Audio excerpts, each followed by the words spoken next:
The first thing Adderin Vale learned about the kind of cold that comes with judgment is that it has a sound. It wasn't wind alone that hissed in the alley behind the Cooper's yard. It was the whisper of people who had decided she did not count. The hush of boots leaving in a hurry so they wouldn't have to hear her try to breathe.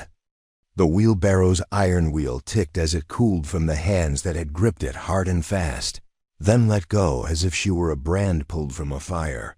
Snow gathered in the corners of her hair, more salt than the sweat on her brow, and the bare, splintered edges of the barrow pressed up under her ribs like fingers testing where she'd break. From somewhere down the lane came the low thud of a door slammed against a night it did not want. Then silence swallowed the town of Greyridge again whole, uncaring, the way a frozen river swallows the sound of stones thrown at it. She tried not to listen for the footsteps she knew were already gone. Adderin's belly rose beneath, her threadbare coat like a tide she could not hold back. She shifted. The barrow rocked and rasped, a slow metal scrape that sent sparks behind her eyes. The scrape was the second thing she learned about this kind of cold, how it made even the smallest motion feel like you dragged a plow through iron earth. Breathe, she told herself, because a midwife once told a friend who told another that breath could turn a storm if you kept it. You breathe and you keep count. She didn't say the name of the child. She hadn't chosen it yet. He needs you to keep count. The first breath was knives under the ribs. The second was a little less cruel. The third found the sore rhythm of her lungs. She counted until her lips went numb and her tongue forgot the numbers, and the snow sifted heavier like flour through a sieve.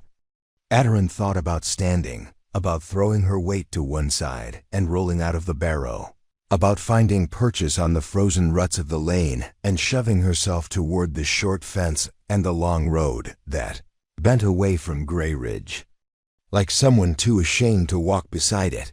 But when she tried to rise, the child pressed low and heavy, and the muscles along her spine spasmed and flared, and white light carried a thin sound out of her. Not a cry, not yet, but the first crack in a dam. Don't, she whispered to her body, to the night too. The baby, to the memory of the deacon's voice from 2 hours earlier saying it plain. It's not my place to be cruel, child, but it's my place to keep order. What people can't see, they talk about. What they talk about, they make worse. We're done talking. No flash of faces, no tidy recounting. Only the words clung to her like burrs. Done, done. A dog barked once, far away. Adderin lifted her head. Greyridge slept the way a town sleeps when it thinks winter is only a season. And not a verdict. Candles dead, chimneys gone to pale threads, a shutter clacking loose on the blacksmith's loft. Above it all, the sky was the strange hard blue of the coldest nights, the stars punched clear as nails driven into a plank. If the child had kicked just then, she might have told him about those stars, how if you knit them together a certain way, they make a shape like a bird flying out of a cage. But he was quiet, heavy and patient inside her, listening, perhaps, for what his mother would choose. I choose you, she said, and the words came out on steam that breathed and was gone. She braced her palms on the sides of the barrow and rocked it once, twice. The third time, it tipped enough that the back leg lifted off the earth, then thunked down again. Adderin swallowed a cry. Lightning ran along her lower back and pooled in her hips. She waited for it to recede, the way you wait for a wave to finish. Deciding what to take from the shore, snow creaked. Not hers this time. Footsteps. Slow, careful. Not the skitter of boys come to throw rocks at windows. Not the solid, confident tread of the constable who'd looked everywhere but at her when the wheelbarrow rattled past his post. These were the measured steps of someone who knew how much sound a boot makes on hard snow and chose to make only that much. Every part of her wanted to shrink into the wood and iron, to become a heap of rags and frost. But there is a second heartbeat that changes fear. It made her spine lift an inch. It made her chin come up and her hands clench and her voice remember itself, "Who's there?" The figure stopped at the corner where the Cooper's Alley met the long back of Grey Ridge's Main Street. The lamplight reached him like a hand that wasn't sure if it should touch. He wore a dark coat that had been mended in 3 different places by 3 different hands, the newest patch carefully done, the oldest holding by stubbornness alone. A hood of wolf fur framed a face that had gone long without lazy smiles. There was snow on his shoulders, on his lashes, on the bandage wrapped around 2 fingers of his right hand. A rifle sat slung against his shoulder, not posed, not bragging-like. It was a tool he'd used at noon and would use again before dawn. "I heard a barrow," he said. His voice was low and very tired, the kind of tired that comes of carrying silence up a mountain and back. "Then I heard it stop, Adderin Vale." He said her name like a man who tested planks before he crossed a bridge. "Can you stand?" Her fingers tightened on the barrow's rim. "If I could, stranger, I would not be in this thing." He stepped nearer. She saw the lines at the corners of his mouth. The small white scar along his jaw, like a struck match, had once dared him to speak. And he hadn't. His eyes were a color that didn't have a simple word. They shifted the way a river shifts. Gray where it met the sky, green where it met the pines. "Gideon Rook," he said, as if that should matter. "Hunter, trapper, whatever earns salt. The pass is blowing shut. We have to move, we." Her laugh surprised her by existing, thin and chapped. "You and the idiot in a cart, or you and the ghost you're talking to?" He rested one gloved hand on the barrow. The glove was old and cracked and very clean. "You and the child," he said. "Everyone else made their choice tonight." The cold did something strange, then it moved back a step. Not warmth, not yet, not kindness. Only the clear space a knife leaves when it is lifted off the skin. She tried to push herself up. The barrow squealed. She bit down on a cry. Gideon's hand hovered, not touching, close enough to grab if she fell. "Tell me when," he said. "Now," she lied, because the word was lighter than the truth, and because she had learned that choice is sometimes a rumor. You start until it becomes real. Gideon's other hand slid under her elbow.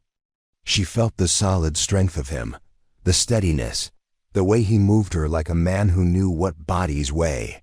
Not just deer on a travois or a log being levered, but people who had been carried before and would be again. Her boots hit the snow. The child protested the way heavy rivers object to being asked to change course. The alley spun once. The stars winked. She ground her teeth and found the floor of herself and planted her feet on it. He didn't speak until the spinning stopped in her eyes. When he did, he put his mouth close to her ear so his voice didn't travel. "I have a sled staged 2 streets over where the road tilts less drag. We go quiet. You tell me if the child says no. We don't stop unless you say stop. Walk with me. 1 step, then another. Why?" She asked, and didn't know if she meant why him, why now, why help, or why bother when a town could be this constant in its cruelty. He showed her the bandaged fingers. "I tracked a bull elk half a day on a bad stitch," he said. "You were." Louder. It was not kindness. It was not insult. It was truth in a world that had traded truth for comfort long before the snow fell. She nodded once, and together they set the barrow down. The sound it made belonged to the past now. The present sounded like boots on hard snow, breath in the dark, and the small startled grunt she couldn't keep in when the child rolled and settled and her ribs made room. He had demanded for hours. They crossed the back of the Cooper's yard, where barrels sat with their mouths open like men who wanted to object but couldn't find the words. They moved along the fence built of reclaimed planking from the old sawmill. Adderin counted boards as if each one were a stitch holding her together. Gideon kept his body between her and the street, his hand inside her elbow, his eyes sliding over the corners and the angles the way a man's palm slides over a table he plans to build, measuring, anticipating where the weak joinery will give. "You know my name," she said, when breath allowed it. "I don't know yours." I told. You, Gideon. Gideon what, Rook? He said it like a man who expected the name to be recognized in a way that would complicate matters not famous, but known to the wrong people. She had never left Grey Ridge. People like Gideon carried other kinds of maps, and you know. Mine because I buy salt, because I count who sells it, because a woman with a belly and no ring draws arithmetic from the mean. Do you always talk like this? Only when it's late. They reached the corner where the lane fell away toward the river road. The pass that led out of the valley lay beyond the bridge, beyond the mill, where the pines tunneled the sky, into a narrow band of stars. When the wind lifted, it came like a ribbon, sliding along the ground. The snow leaned with it, a thing you could see thinking. The sled was where he said it would be, tucked into a shadow behind a baker's shed, canvas thrown over it, a line tied to a nailhead so the wind would not walk off with it like a thief who didn't understand the crime. He pulled the canvas back. Adarin saw the broad curve of runners carved from ash and shod with steel. A bed of boughs and blankets was lashed to the boards, with 2 more rolls strapped at the back. He wasn't a rich man, to judge by the patches on his coat, but he'd spent his coin on wood that would not thank him by breaking at the first hill dot. She stood there a moment, swaying slightly as the ache that lived under her hips rolled and ebbed, considering how one climbs into a thing that looks like a promise and a trap at once. Feet first, Gideon said. You sit up only when you must. The cold will want you, don't give it your lungs. He held out a hand. Adarin. She gave him hers. His glove was rough but warm, and beneath it, his fingers were warm too, which meant he had taken care of himself in all the days that made this night possible. He helped her into the sled. The boughs creaked. The blankets accepted her like a mouth accepting bread. When he tucked one edge around her, he never reached across her belly. He worked from the sides, drawing warmth in without pressing his hand. Where men had thought they had a right to put them. How far? She asked. 3 miles if the road behaves. 5 if the wind is in a mood. Your cabin? Mine, he said, and then after a beat, an old stove that eats everything. It's given as if hunger had a soul. Snow answered the sled's first drag with a squeal. Gideon leaned into the pull. He was not a tall man, but everything about him was built for the pushing of stubborn things, the set of his shoulders, the way his hips carried the work, the surety of his steps that never slipped into panic. The rope creaked. The runners found their line. The sled shifted into motion with the surprise Adarin felt in her bones, that anything as heavy as a woman, a child, and despair could move at all. They did not speak for the first long rise.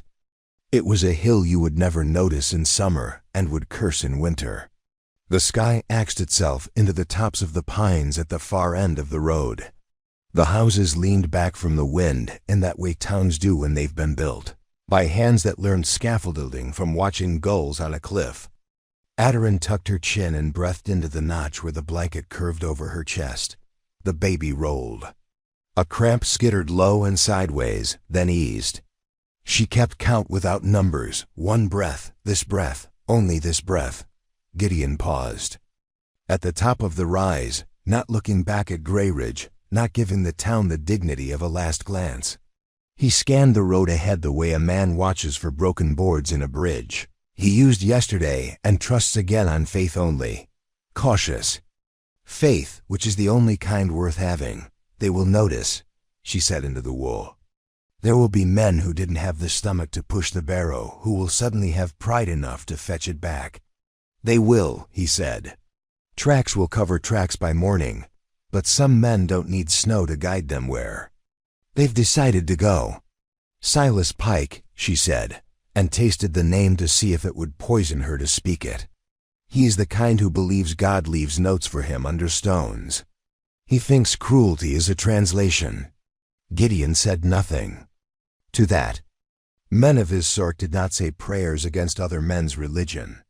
They stacked wood and set traps and put their bodies in the way of what needed blocking. He angled the sled into the lee of a smokehouse as a gust bullied the road. The canvas rippled. The rope sang. He waited for the gust to pass, then took the next 10 steps like a man counting a thing that must come out even. "Gideon," she said after a while, when the pain at her hips loosened its teeth, "how many people have you pulled from snow?" "4," he said, and then 5, a long quiet, "counting tonight." "And they lived?" She needed him to say it, needed the night to say yes to something. 2 did. One had waited too long for anyone but winter. One had a knife wound that pretended to be the cold's fault, but wasn't. The last one was a boy who believed a lake could be skated as easily as the river, because both are water and what is a word for, if not proof? He learned. Adarin. He used her name like a brace on a failing wall. "If I tell you to breathe a certain way, you'll listen? I will. If I tell you to stop speaking so I can listen, I will. If I tell you to run." Her laugh came dry. "I will try." He nodded without turning back. "Good. Then we can bargain with the night." They passed the mill. Its great wheel stood crusted with ice, each paddle a shoulder weighed down by the river's stubborn grip. The bridge beyond it was a simple skeleton of beams and iron braces, built by men who had decided on frames and then learned their hands to the work. The river ran black under it, neither impressed nor afraid. Gideon took the bridge facing the wind, body angled like a mast, and pulled. Adarin listened. Somewhere to the left, a fox barked twice, because even foxes need to tell their own stories. To the dark, a tree behind them shed an armload of snow that hit the ground with the kind of thud that makes you sure of the earth's patience. The sled's runners sang. Her teeth remembered not to chatter unless she ordered them to. On the far side of the bridge, Gideon turned the sled off the road and into the shadowed mouth of a track that ran between pines. It had not been used recently. The wind had done its best to erase it the way an embarrassed man erases a mistake. In a ledger. But there was a line to it that only a builder sees. He leaned the sled into the first corner, and the boughs beneath Adarin flexed, and her hands found the edges of the blankets and held on. Somewhere behind them, Gray Ridge's night finally broke. A door opened and stayed open. A voice said something. About the wind. Another asked where the barrow had gone. There's a tone men share when they discover they are worse in the light than they were willing to be in the dark. The tone followed them to the first bend, and then the trees took it and made it their own and sent it somewhere else. Gideon did not hurry the way frightened men hurry. He took speed where gravity gave it and stole it back with his heels when he needed the sled to turn. He stopped once to pull a length of chain from a bundle and wrap it around one runner so the sled could bite on a side hill. He drank from a skin, swallowed, and handed it back to her without looking. She took a mouthful and felt life come back to her lips enough to sting. "How did you know I was there?" Adarin asked once the world had become pine, and the taste of iron had retreated from her mouth, and the baby had rolled into a place that did not feel like a knife was taking notes. "I didn't know," Gideon said. "I turned down the lane because I smelled lie the way the cooper boils it when he is trying to scald a thing clean. Towns only boil at night when they're ashamed." She lay back and closed her eyes. The sled bent itself to the road's will, and then reasserted its own. Her hands counted knots on the rope lashing the blanket. Her mind counted the ways the child might live if they kept moving and did each small thing right. A contraction came, long and low, like a saw moving through hardwood, and she breathed the way he had told her, measured from the belly up, not grabbing at air as if air were a stingy thing that could be panicked into generosity. "Good," Gideon said, hearing it. "That way. What way?" She asked when it released her, though she knew. She wanted him to say it again. "The way that tells your body you are the one doing the choosing," he said. "Pain lies. It says it is king. You remind it there. Our borders." They climbed another rise. Snow blew down from the ridgeline in a thin veil like loose horsehair. The trees creaked in their old language. Adarin shivered. Gideon stopped suddenly. He set the rope down, took 2 steps back along their track, and crouched. She couldn't see what he saw through the dark and the white. She saw only his stillness, the straight back, the way his head turned a fraction to listen. What is it? He rose. There was snow on his eyelashes again. Pine cone, he said. Pine cone. On our trail. Adarin waited. 3 fell from that bough, he said, pointing with his chin. 2 landed there and rolled to there. The 3rd is too far to have fallen without help. Someone stepped where one had settled and sent it skidding. Behind us, she said. Behind us, he agreed, but not close. They cut the road. While the wind was up. It gave them ideas about what they could hide. I don't like their ideas. Silas Pike, she said again, because it steadied her to name what came. Maybe Harlan Pike. Because a bully's son is a harder thing to predict than a bully, and the boy talks like he hopes the words will forgive his hands. Either way, someone who thinks night belongs to him because he has never asked it for anything. Gideon retied the chain to the sled's runner, tighter this time. We move. And if they catch us? He didn't answer. Some questions are not doors, they are walls. You put your back to them and push your life the other way. They made the ridge in the hour when even determined. Wolves think twice about wandering. The sky held a pale seam to the east like someone had scored it with a knife, and the light was bleeding through reluctantly. The track narrowed and then opened into a shallow bowl where the wind's hard hand had failed, and snow lay calm and proud of itself. Gideon stopped in the center of the bowl and set the sled's rope down again. What do you see? He asked. Snow, she said, chastened, cold, full of aching. He nodded. And now look at the snow. She did. She forced her breath quiet. Enough she could hear the small things, her own pulse in her ears, the whisper of the blanket when she shifted her fingers, the faint hiss of falling powder. She looked until looking stopped being the thing you do with eyes and became a thing you do with the part of you that expects lies and is surprised by truth.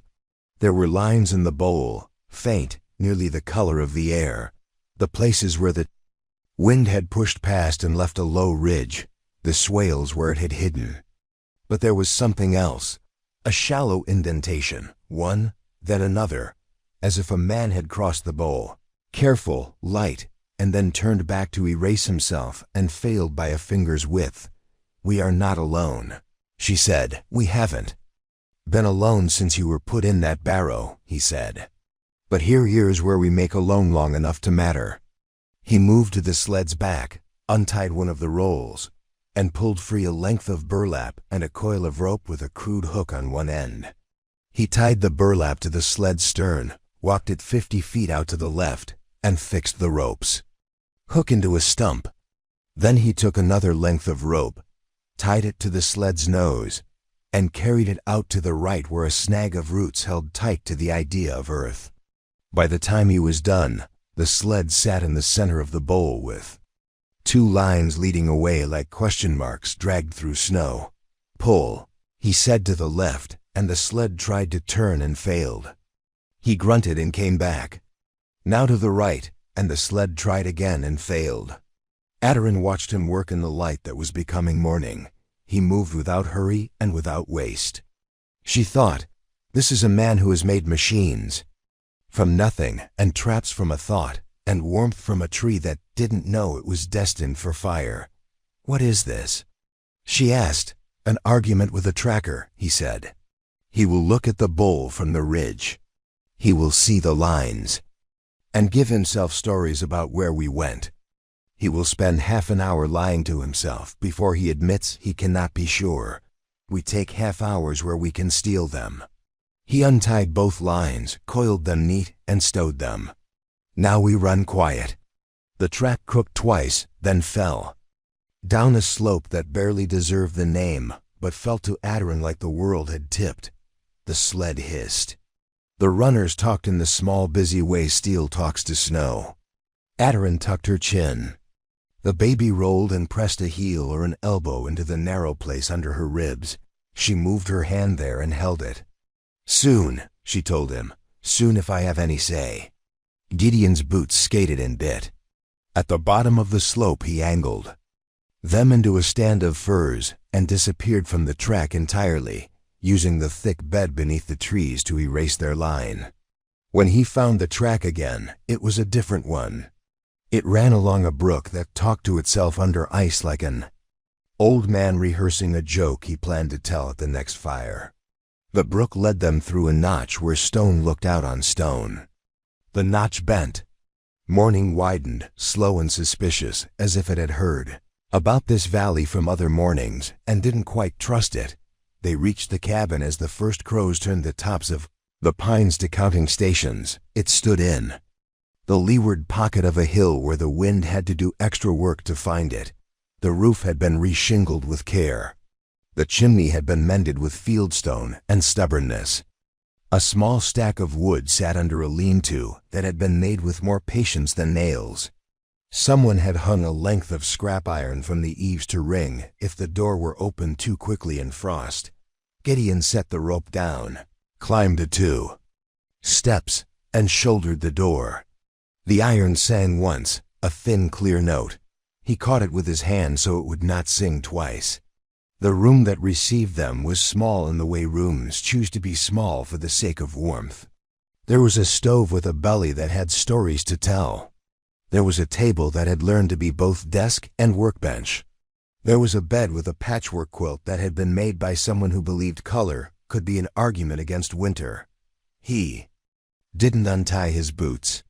He crossed to the stove and lifted the lid with one hand while the other reached for the tinder.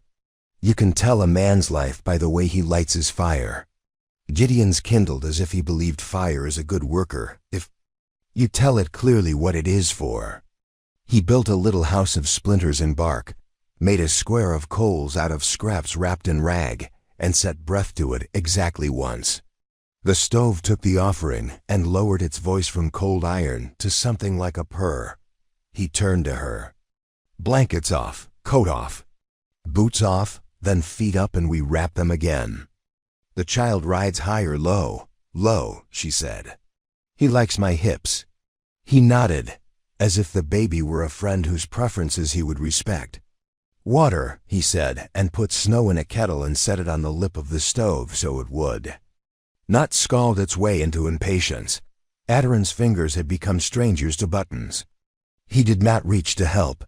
He set his knife on the table where she could see it, and then he set himself across the room and busied his hands with a length of cord he didn't need to coil, but did anyway.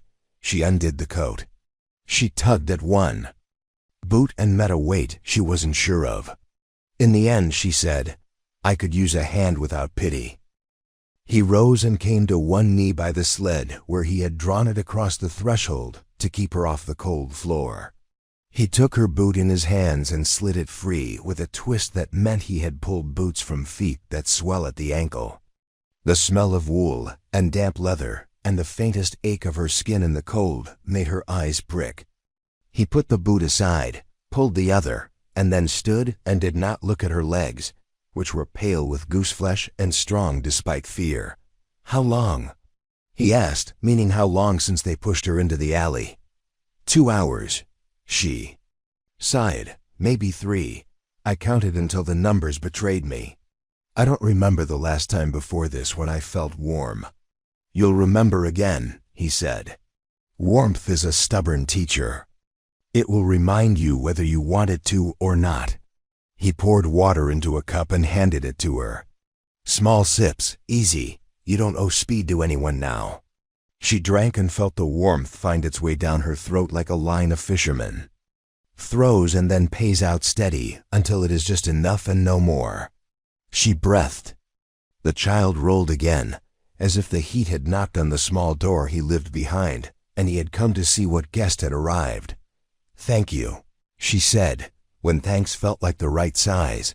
He nodded once and returned to the stove. He opened a tin and shook dried leaves into the pot. A smell like summer on its best day drifted up, green and faint and impossible.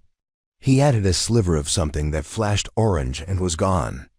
Ginger, a luxury someone must have traded him hard for. Aderin felt the room reach around her without her permission, and unhook something under her ribs and hang it up to dry. "Is anyone else here?" she asked.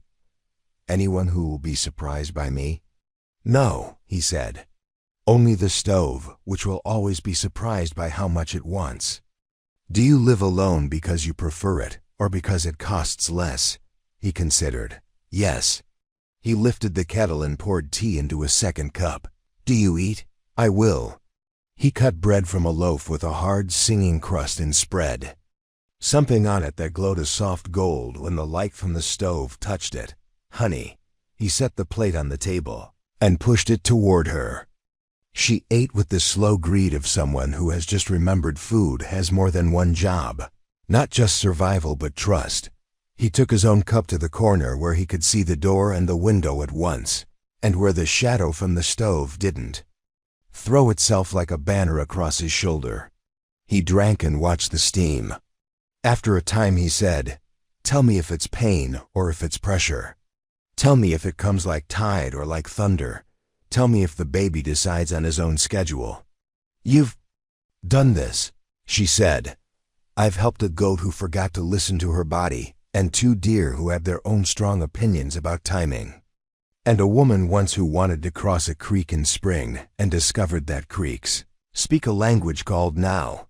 She and the child did fine, and every time I passed that bend, the creek bragged." He set his empty cup down.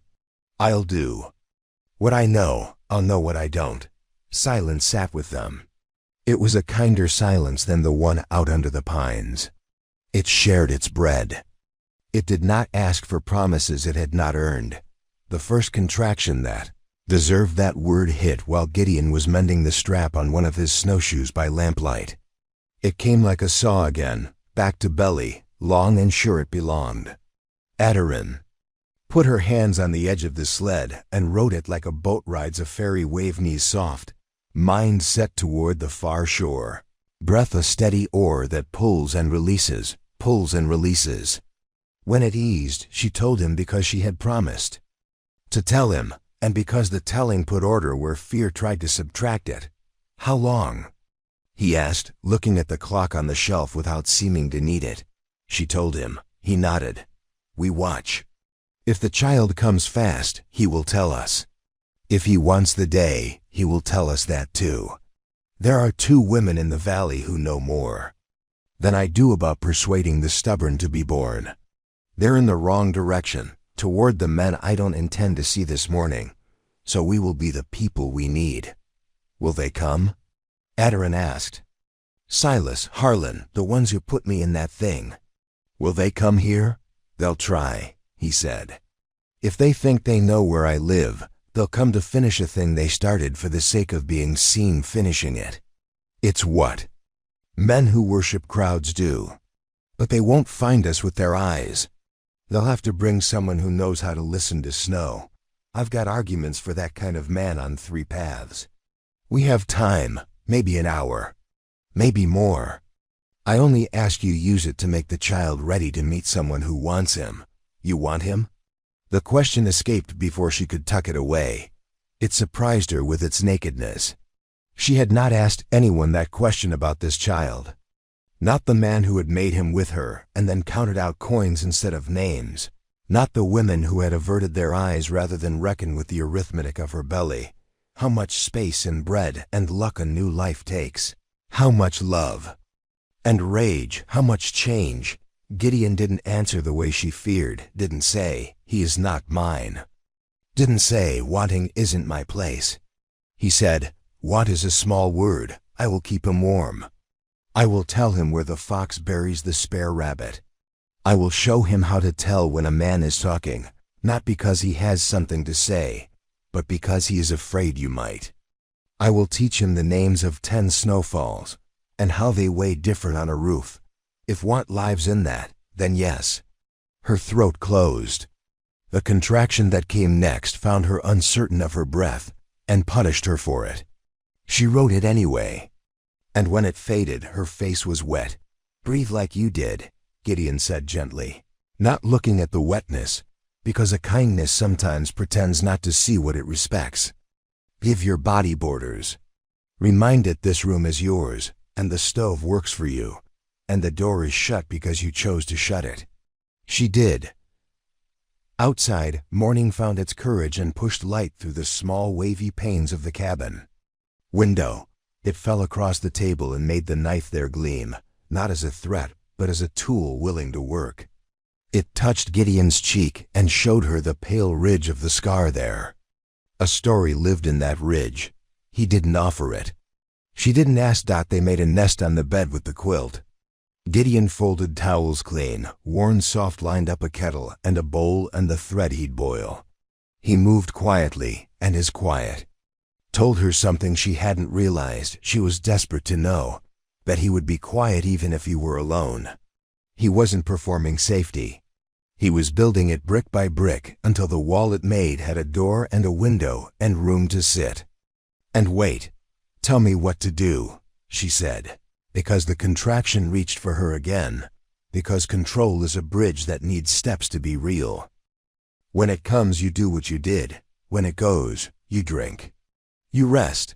You let the doubts walk through the room and out the other side like stray dogs who don't know they are not welcome. If fear knocks, I'll answer. That's work, I know. The next hour stretched itself long and thin. The pains came regular, then wandered, then returned with opinions. Adarin rode them. The child napped and woke, nudged and quieted. Gideon set the kettle back on when it cooled and banked the stove like a man who counted coals from long habit and knew each by name. He said little. She said less. The room learned the shape of their silence. When the knock came, it was not with knuckles but with winter's other messenger, a scuff against the step, then the microsecond ring of the iron on the eave before it. Choked itself, and the faintest of whispers where the doorsill met the frame. Gideon set the kettle down without sound. He lifted his rifle. The way he lifted it told her the rifle had come up in the dark more often than it had lain across a deer. Adarin's body forgot about the next contraction. It waited with the rest of her while the morning drew one careful breath. Gideon did not stand in front of the door the way a man in a story might. He stood to one side, angled, where the door's first swing would not give away his shadow. He tilted his head, and in that fraction of a degree, she read something few people ever got to read. The whole of a man's plan, built in the short hallway behind his eyes. "What do you hear?" She whispered. He didn't shush her. Men who shush do it because they have lost the plot and need to pretend they have not. "Two," he said. "One with ideas about being quiet. One with boots that were once quiet and have forgotten how." "Silas and Harlan," she said, and felt the names turn hot in her mouth. Maybe, or the men who wish they were them. Gideon moved to the window, slid his fingers under the corner, and lifted so the frost that had sealed the bottom edge broke in a neat line, not a ragged tear. He peered through a gap between curtain and light. "They found the post I set at the ridge," he said. "They cut it down. That's the work of someone who thinks he is owed straight lines." Adarin sat up, every muscle in her belly objecting. The child was heavy now, present in a way that felt like a conversation had reached the part where you stop proving you're both in the room and begin saying what you came to say. Her breath shortened. She ordered it longer. The stove ticked. The kettle sang its constant low note under the sound of a man trying the handle of a door that didn't belong to him. Silas Pike spoke. Of course he did. A man like Silas wraps words around himself the way other men wrap coats. "Gideon Rook," he called, his voice carrying the distance between the cabin and the town and all the sermons that had made it possible to push a wheelbarrow. "In the night, we know you're in there. We've come to collect what doesn't belong to you." Gideon didn't answer. Harlan Pike spoke then, younger, brittle, the iron in his words not tested, only bought. "She's ours. She's Grey Ridge's. You don't get to save what was set aside. She's ours. The contraction that had been waiting for manners came then, with all the impatience of a storm that has decided. Rain is better than restraint. Aderin grabbed the edge of the bedpost and rode it hard. Gideon looked back. She shook her head once, sharp. He nodded. He did not tell her to be quiet. He did not talk over the pain. He looked at her the way a person looks at a cliff he plans to climb. Respect and calculation both. The door handle rattled. The iron on the eave clinked once more, and then went quiet as a hand caught it. There was a pause in which men looked to the right and to the left to make sure their men are watching them and not the thing they are about to fail. Then the door moved a thumb's width, then two. As snow that had sealed the edges grudgingly gave way, Gideon moved to the hinge side and set the butt of his rifle on the floor, barrel angled at the space where a leg would come if a leg came with intent. His other hand reached for the length of rawhide beside the jamb, where it had been cut and hung there for this moment or another like it. He looked at Aderin. The question in his eyes was not "Can you?" It was "Will you?" There is a difference. She bared her teeth. The door pushed. A shoulder came through, not Silas then. The old man had more sense than to offer bone before words. Harlan Pike leaned his weight into the wood, and the boots that had forgotten how to be quiet scuffed the sill. Behind him, Silas's breath fogged in a thin, pious plume. Gideon pulled the rawhide. The iron on the eave screamed once as the loop it had lived through all winter slid tight and slammed the door back the inch it had stolen. Harlan cursed. The roar of the rifle was a shock in the small room, but it was a shock with rules. Gideon shot the jamb where the latch plate lived, and the splintered wood shoved itself back into the space Harlan had made and bit down on his wrist with a fistful of nails. Silas shouted something about law, which is a word some men say like a prayer and others like a weapon. Gideon didn't answer him either. He stepped back, already moving to reload, fingers sure in the old ritual.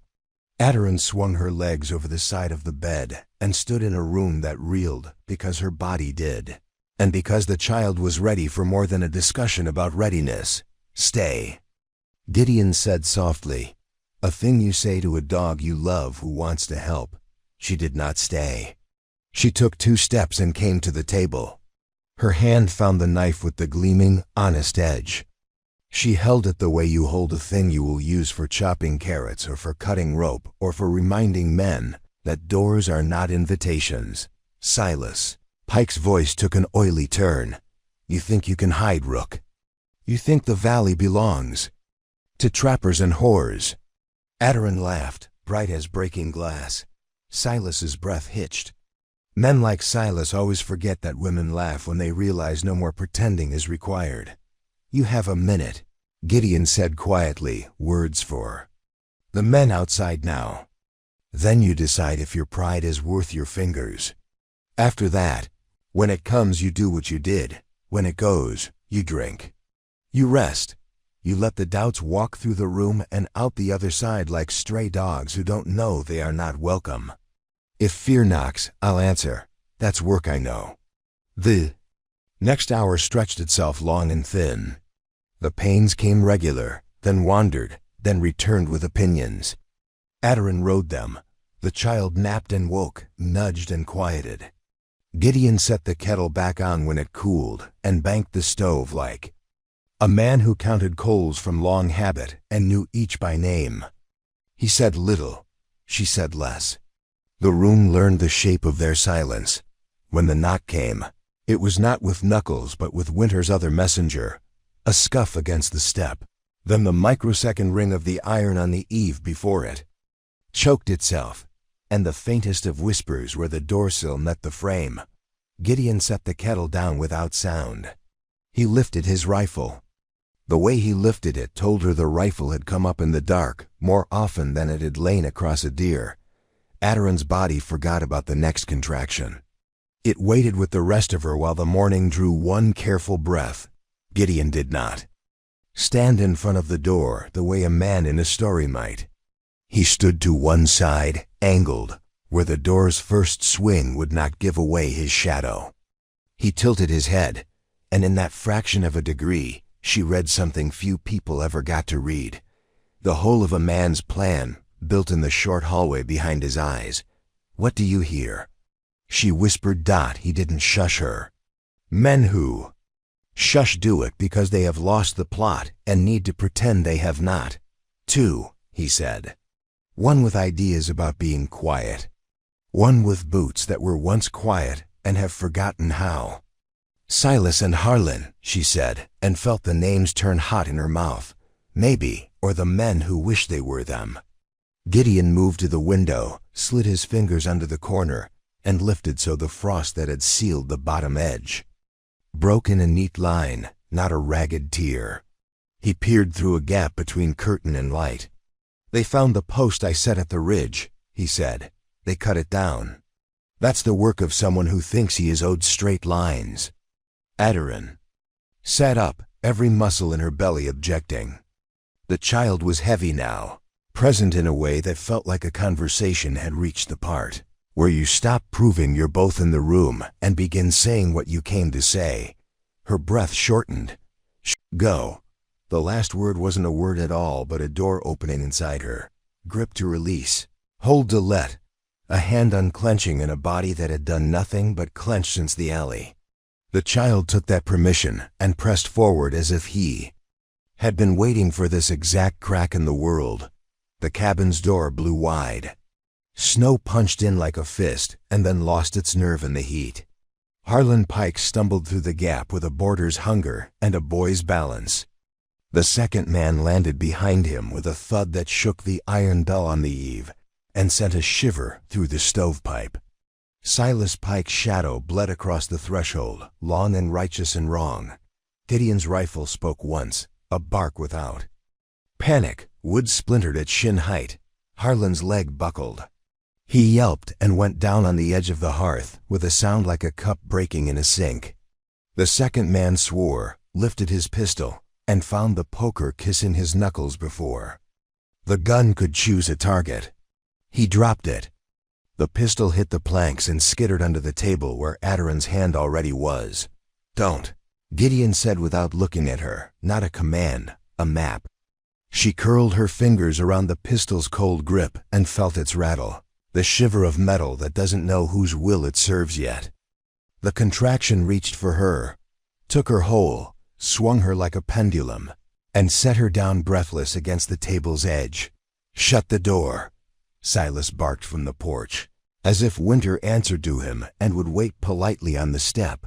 "No," Gideon said, and jammed the heel of his boot against the plank. Harlan had just knocked loose from the jam. The slab angled in the frame. Air bit across their ankles and then softened as the stove asserted whose room this was. Harlan reached for the knife Aderin had left on the table. Gideon's hand came down on Harlan's wrist, not cruel, precise, and set it back on the floor. With a reminder, bones have rules. Harlan met his eyes and found more mercy there than he had earned. "Don't," Gideon said again, to a different boy this time. Harlan's jaw worked and then stilled. Aderin's water broke with a sound like a net letting go of a haul. Warmth spilled under the quilt, a summer she hadn't consented to, but would take. The shock of it made her gasp. Her body folded itself forward of its own accord, hands wide on the table, knees bending to make the earth closer. "Aderin," Gideon said, and the way he said her name placed her in the room more surely than any hand could have. "Here." He angled himself so that the door and the bed and Aderin's face lived within the same small turn of his head. He eased Harlan's weight back with his boot and slid the splintered plank into the gap again. Buying seconds, buying breath. Silas's voice came oily and thin through the crack. "Give her over, Rook. This ends a civilized way or a fire's way. Civil is the name men give to the rules that kept them comfortable." Aderin said, half laugh, half groan, as the next wave found her. "We are fresh out." She bore down as her body asked, then breathed, long and low, because Gideon's breath reminded hers how to lengthen the thread. "Good," he said, a soft word in a hard place. You're listening. Let the weight go down. Let your jaw be loose. This is your room. Harlan tried for bravado and found shame instead. You can't have her. The last word broke in his mouth as he looked at the wet shine on the floorboards and realized what he had walked into. She was never yours to have, Ederin said, and the steadiness in her voice surprised even her. The child pressed. The ring of muscle at the base of her spine burned like iron made honest by the forge. Her body trembled and remembered how not to. Gideon shifted the rifle to his left hand, risk and promise both, and reached with his right to the low shelf where the kettle had begun to steam.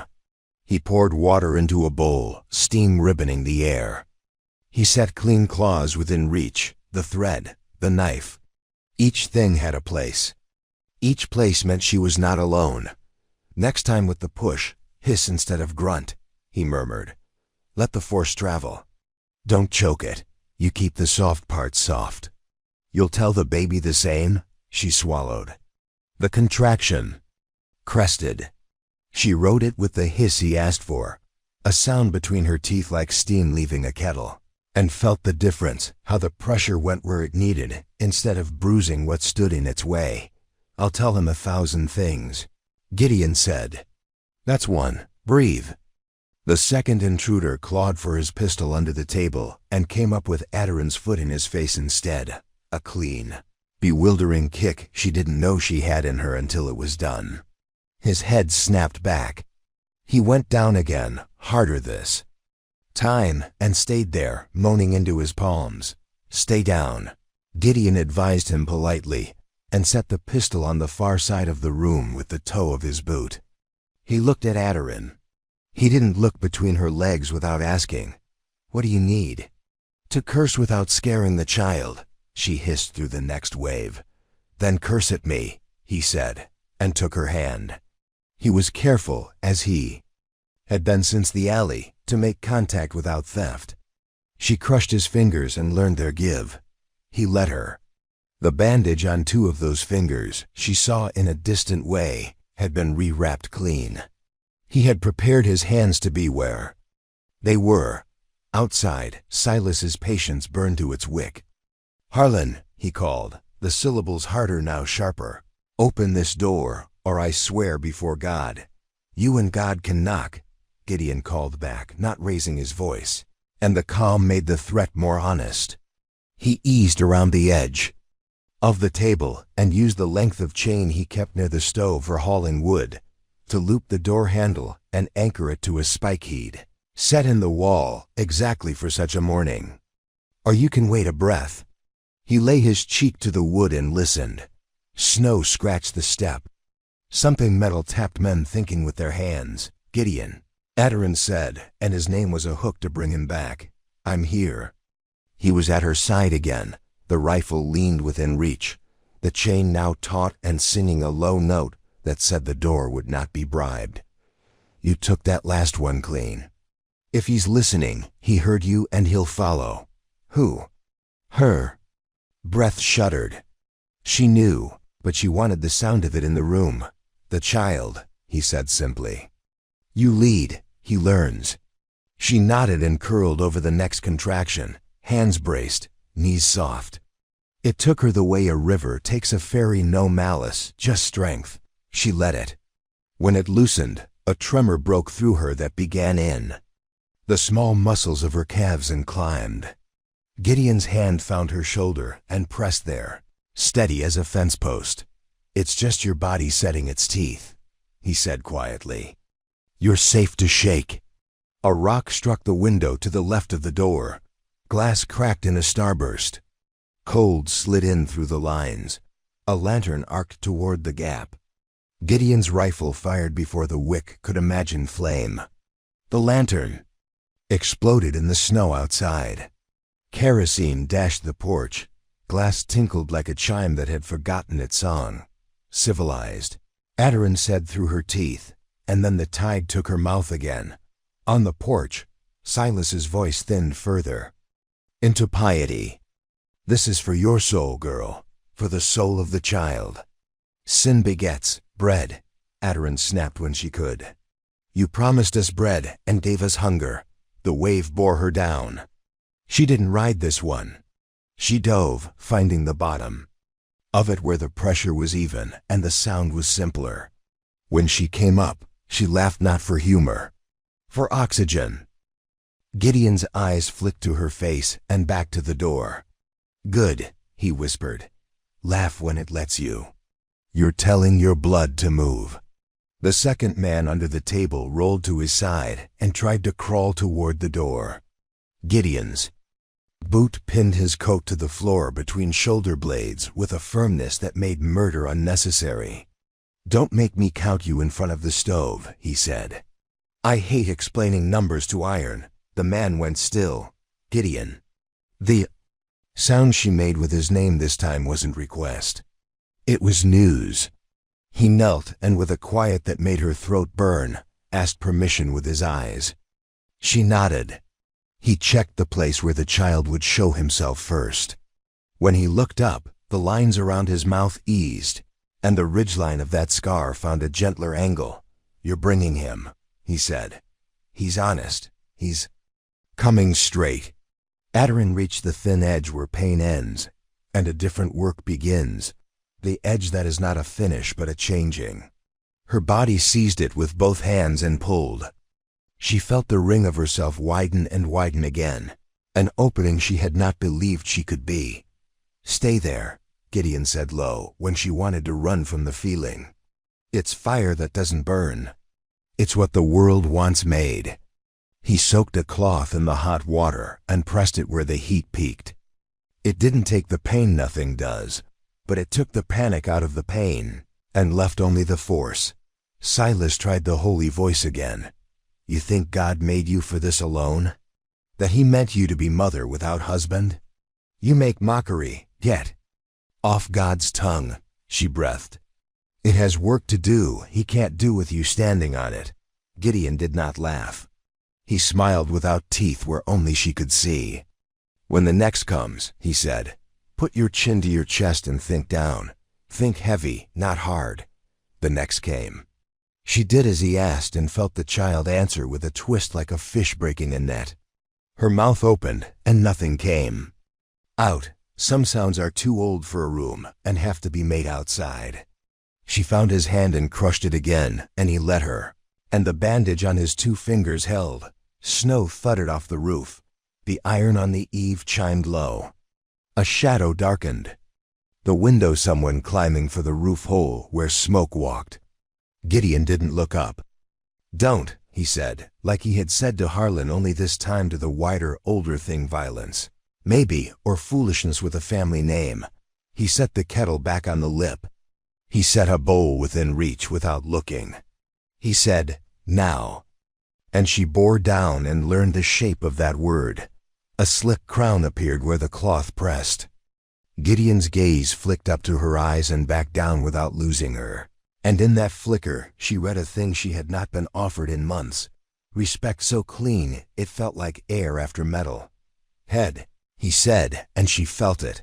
That broad, impossible curve, that ring of ochre fire, that earthquake under her skin. Her fingers clawed the quilt and found the seam, where 2 squares had been hand-pieced by someone who had trusted needles with more than clothes. She bore down once, twice. The crown became a forehead, then eyes sealed like a promise, then nose slick as river rock. Slow, Gideon said gently, a hand bracing, the other supporting without tugging. We don't rush his first lesson. He's not a trap to spring. He's a door to open. On the porch, Silas lowered his voice to something that would have been kindness if he had known the shape of it. Girl, you listen to me. Your sin is not the child. Your sin is refusing to let your betters decide what to do with him. My betters are in this room, she said, and that was the closest she had ever come to prayer, naming what was true and letting it be weight enough. Harlan whimpered. The man under the table groaned. The shadow at the roof hole slid away. A gust shouldered the door and found the chain unbribable. The stove breathed warm. The head turned in her, the chin finding freedom. Good, Gideon said. You can rest. That one. He lifted his face to listen. Men moved outside enough to be a problem. He swallowed. We have minutes at most before they remember they brought axes. His eyes came back to her. The fear there wasn't for himself. It was for the moment between the head and the world when the world would be loud. Wang didn't have minutes. To fear, her body overruled democracy. The next wave came huge and impersonal, the kind that reminds you that storms don't hate you, they simply are. She climbed it, crowned a sky, and came down the far side with a sound she didn't recognize as her own. The head was borne into Gideon's hands, dark hair plastered flat, face turned to one side like a swimmer thinking of air for the first time. Then she saw it, the loop of umbilical cord around the slick column of his neck. Not tight, not yet. But there, a snake comfortable on a branch. Cord, Gideon said, voice steady as if he were telling her the length of a plank while his bandaged fingers, slow as prayer and twice as sure, slid under the loop and lifted. The bandage caught on his own skin, not on the child's. He rolled the loop over the small head as if lifting a crown from a sleeping king and let it fall away. There. He hates knots already. Something loosened in her that wasn't muscle. She laughed, breathless. It turned into a sob that didn't need tears to be true, and then into a breath that did the work breath exist for. The door shook hard. Wood cracked. An axe bit, withdrew, bit again. Gideon's eyes went to the chain and back to her. He's with you, he said, and meant the child and the moment and a world that had not earned either. One more, two at most. Then you hold him and I go make the door remember its job. Don't leave, she said without wanting to say it. I won't if I can help it, he said. But if I have to choose, I choose the wall that keeps him warm. She nodded, and the nod contained a whole day's worth of trust and fury and the precise geometry of what love is when it has a job. She bore down. The shoulders pressed and stuck just for a breath, just long enough for her to think, no, to understand in the marrow that sometimes doors are not doors, but walls you have to persuade. Panic darted, a sparrow in a church. Gideon's hand did not push. It changed the angle of the head and made room had seemed impossible. Deep breath, he said, and breathed with her, a long thread unspooling from the center of him. Let your hips be the smartest thing in the room. She let them. Something shifted. The stuck shoulder found its path and slid, then the second. And then the whole slippery miracle turned and came into a world that was already arguing about him. And for one suspended instant, there was only silence and heat and the soft scuff of the cord against Gideon's skin. And then no sound. The child lay in Gideon's hands, eyes closed, mouth open on the idea of a cry he had not yet chosen to make. He was perfect in that terrifying way newborns are, whole, complete, browsing the menu of being and not ordering yet. The world waited. So did the door. So did the axes. Adarin's breath vanished like a deer in fog. The silence shouted. The quiet made a bull out of her heart. Gideon, he moved with a tenderness sharpened by 100 small emergencies. He lay the child on Adarin's belly, the wet heat of him shocking as brand new iron in a smith's palm. He rubbed the small back with the heel of his bandaged hand in firm strokes, not striking, not begging, inviting. He leaned and cleared the mouth with a clean finger. He rubbed again. Come on, he murmured, and his voice had the patience of creeks in spring, the kind that carry whole forests past rocks without rushing. It's a kind room, try it. The door jumped in its skin. The chain sang a higher note. Silas shouted something about justice. Harlan whimpered again. The world pressed up. The child's chest trembled. Again, Gideon said calmly, and rubbed. He's deciding. You keep him warm. Speak in his ear. What? She choked. His name, Gideon said, as if this were the most obvious tool on the bench, if you have it, or the one you'll use until he tells you his. She hadn't chosen. Not the name, not the life, not the hour. She had chosen only to keep breathing, and then to sit up in a bad barrow, and then to take a hunter's hand. But a name reached for her the way the child had, strong and unafraid. "Rowan," she whispered, "because the wood is resilient and the tree bends without breaking. Because his hair was dark as bark after rain. Because some names are prayers, disguised as introductions. Rowan Vale." The child bunched his face, a little asteroid of will. He opened his mouth wider. The first sound he made was small and indignant, like he had been served the wrong weather. It stuttered. It grew. It filled the room and canceled Silas Pike for a full breath. He cried. Aderin cried too, a laugh that fell apart at the edges. A laugh made of shock and gratitude, and all the words she didn't have the breath or the years to say. Gideon's shoulders dropped a finger's width. The relief that moved through him was clean and private. He took the thread and tied it. Quick and neat. He set his knives back against the cord and cut through with the clean certainty of a man who had decided already, long before this morning, that lives deserve sharp edges and clean finishes. The axe bit the door again. The plank gave. The chain groaned. The gap widened half an inch.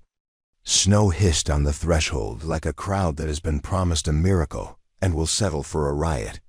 Gideon met Aderin's eyes, and the look said, what his mouth didn't have time to, "I need your hands for him, and my hands for them."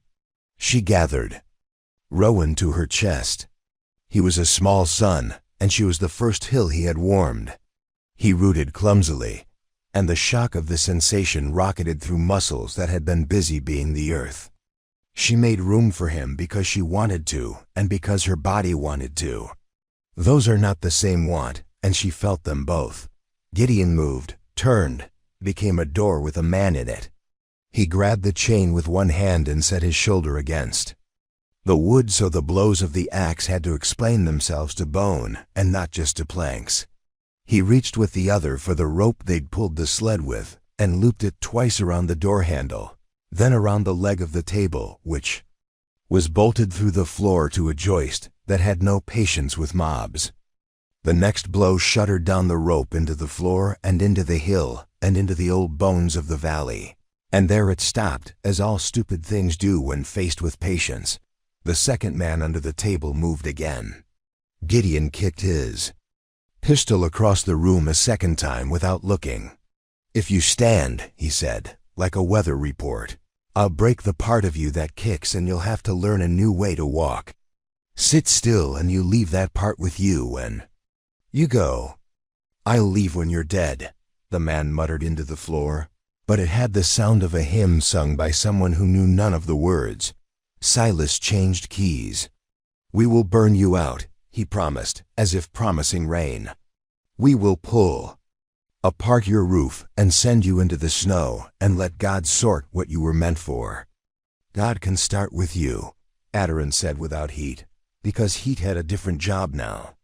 Rowan latched and released, latched again, a fish remembering a river. A drop of milk shocked his tongue. He blinked like he hadn't understood the world had kindness as yet. He pulled, uncertain, then with gathering conviction. Gideon let the door pull him forward an inch, and then took those inches back with a fury that had no waste in it. He hooked the chain higher and locked it. He took the second length of chain, the one he had used on the runner the night, and looped it through the handle of the stove's ash door and around the door's lower brace and back to the table leg. He had not built this cabin for war, but he had lived with winter, and winter is a kind of siege that teaches you how to share load. A lull came in the blows. Snow spoke gently at the threshold. Men outside argued in wet, hot breaths about torches and oil and roofs. Harlan cradled his leg and watched Aderin as if she were the first fire he had ever seen up close, and he was trying to understand why his father wanted to stop it out instead of be warmed. Why? He asked, not to Gideon, not to Silas, to the thin place between himself and the next possible life. "Why do you make it harder?" Aderin met his eyes.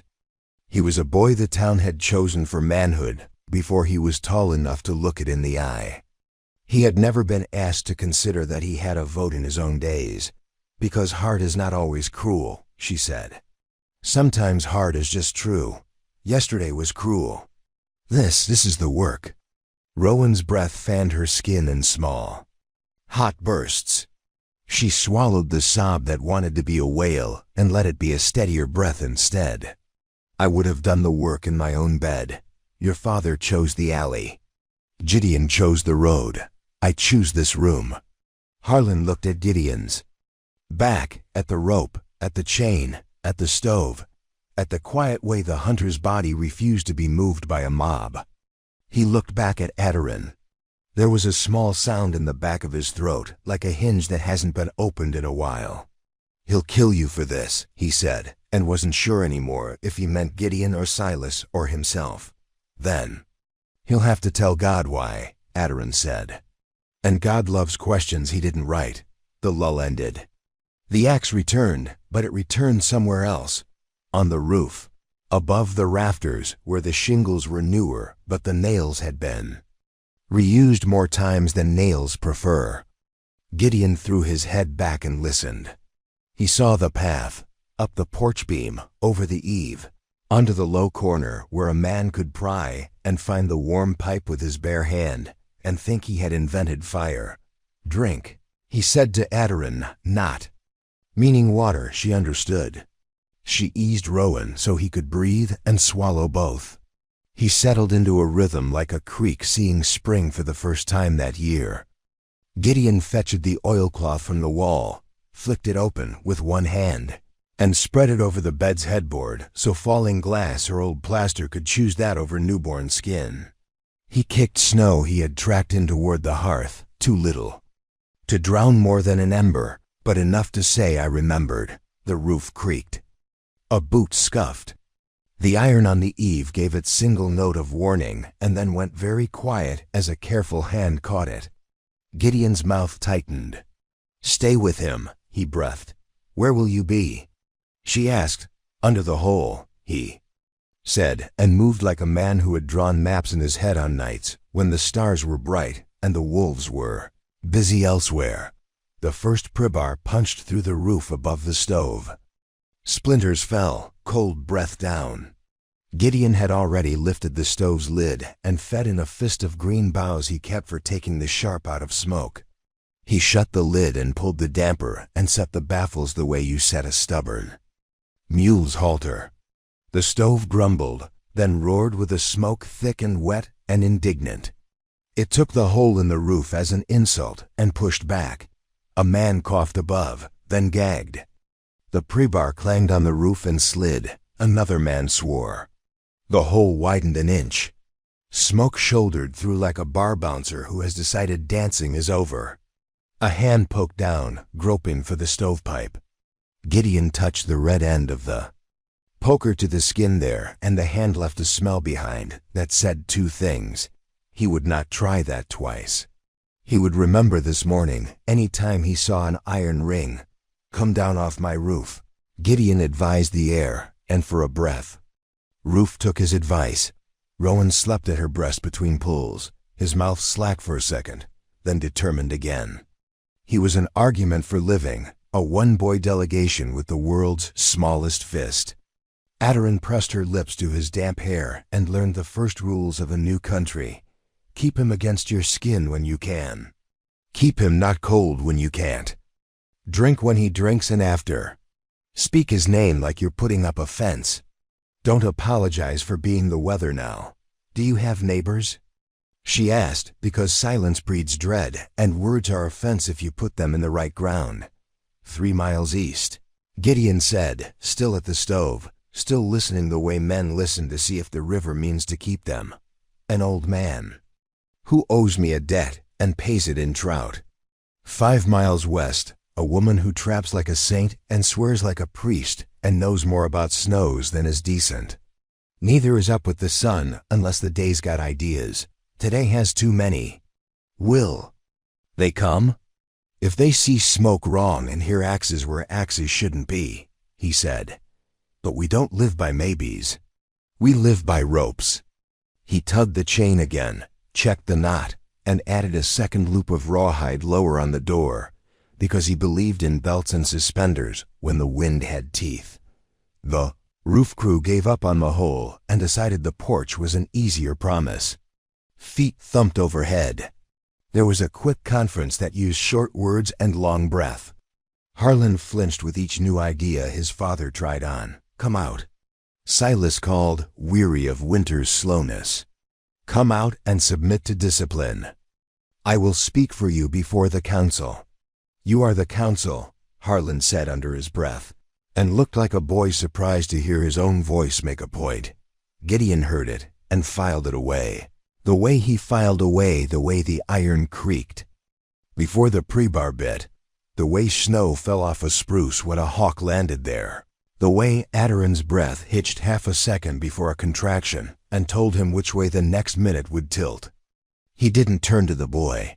He didn't say, you can walk away. But the room said it for him. Another lull took the porch.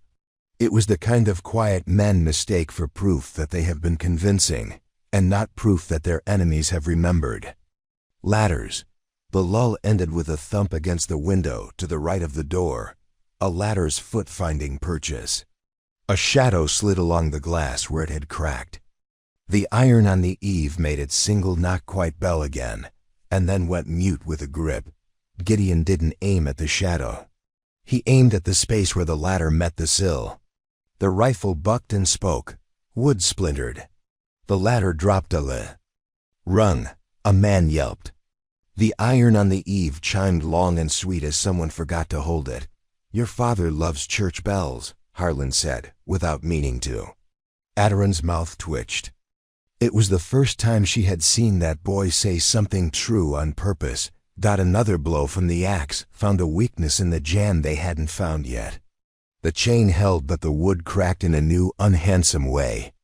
Gideon stepped to the crack and set his hand flat on it like a man telling a horse to be sure. He looked at Adaron, and the look said as plain as words, if they come now, they will not step past me while the boy breathes. Rowan, she whispered against the child's crown, putting the name between her and the next thing as if a word could take a hit. You have more days than they have speeches. You have hands, you have knees. You will not always be small. You will not owe them your silence. The door creaked back a fraction and then forward again as the chain decided. For both sides. A tool scraped at the hinge pins. Gideon took the flat end of the poker and slammed it up into the knuckles of the hinge until iron forgot it ever wanted to line up with iron. He set the poker back and picked up the rifle and set it down and picked up the rope and set it down and thought faster than his hands. A strip of bright orange caught Adaron's eye in the corner by the woodpile. Ginger.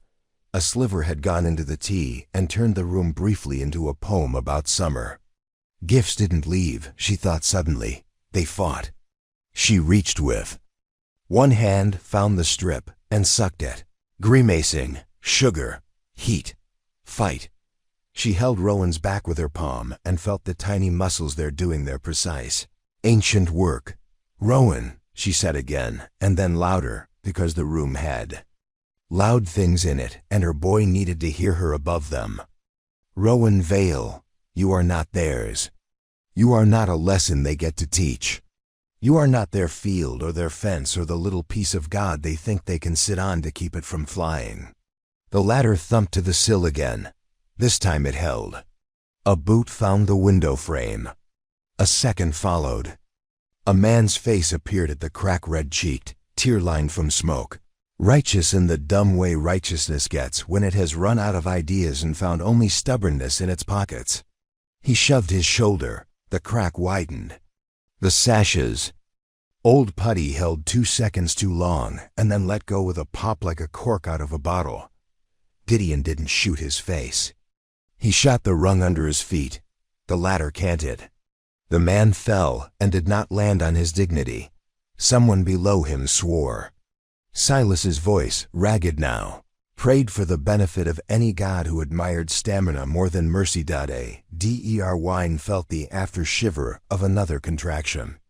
Her body remembered a job and then the second job that comes after, stopping the bleeding the world loves to see in women and hates to see in men, closing doors, tying knots, being the first fence and the last.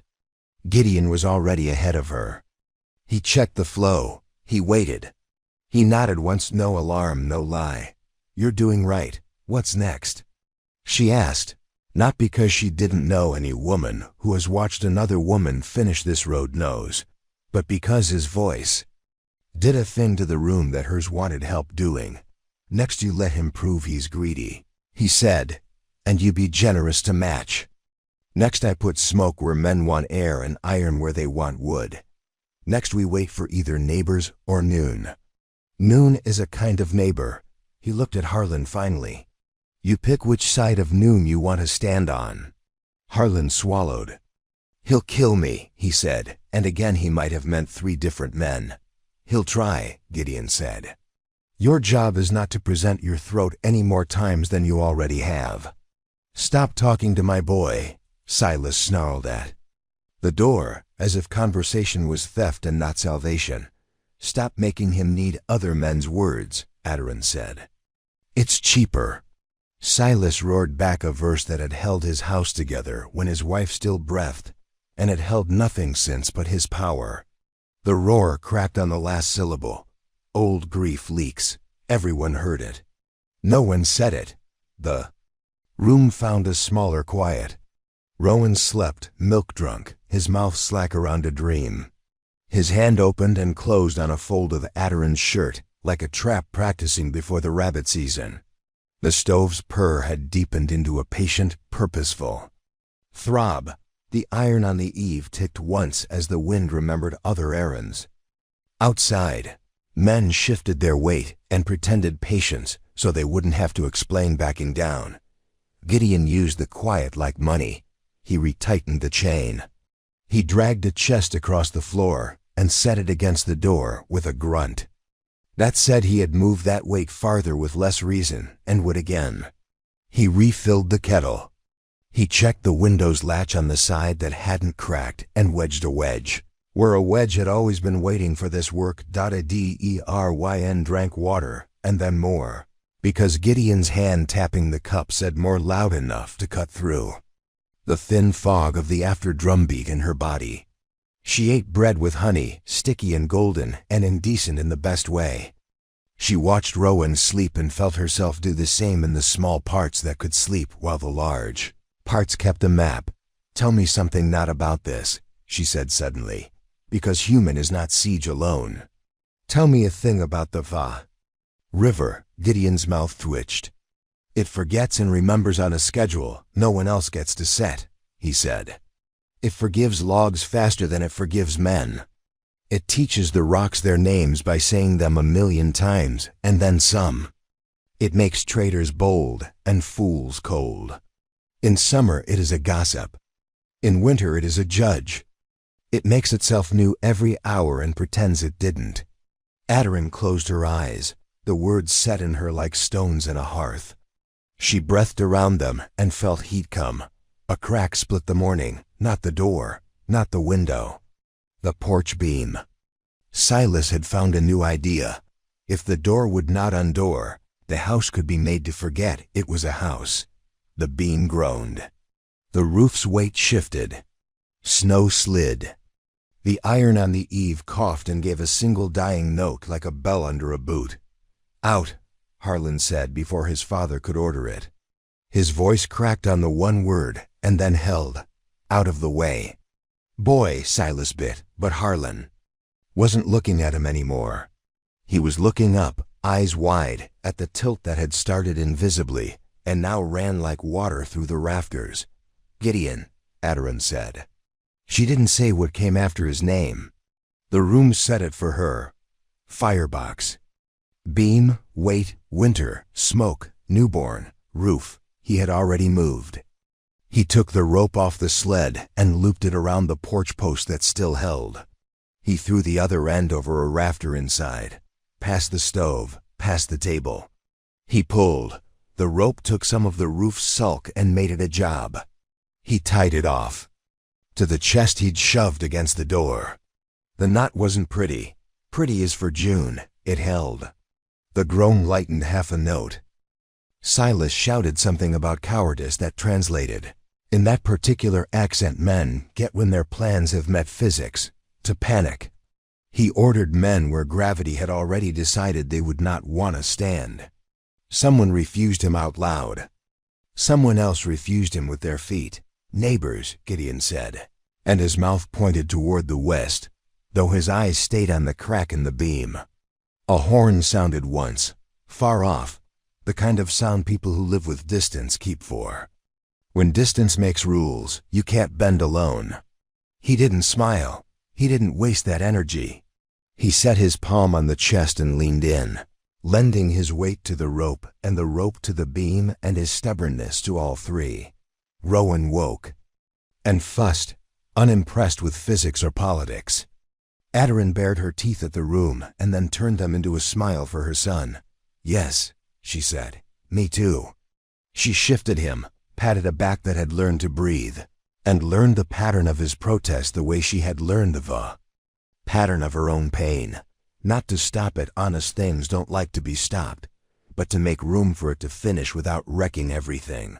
The horn sounded again, closer. Men on the porch argued softer. Harlan brave, like a man who had just remembered the first half of a prayer and wanted the second half to arrive on a horse. Silas made a decision. The kind men believe is brave because it is loud. Bring the pitch, he said, and the word. Pitch made a string under the floor hum in Aderin's bones. She saw it, a smear of dark against the porch boards, a line of black at the threshold, a world gone sharp and fast in orange. She clutched Rowan tighter without thinking. He grunted. She relaxed. Sorry, she said. I knew. Not knew, Gideon said evenly. Just right on time. He pushed against the chest again. The rope creaked. The beam held a song. It had not sung before and wasn't sure it liked. We hold. We wait. The horn sounded a third time, close enough that the pines replied. A voice called from the trees. It wasn't a preacher's voice or a father's. It was a woman's.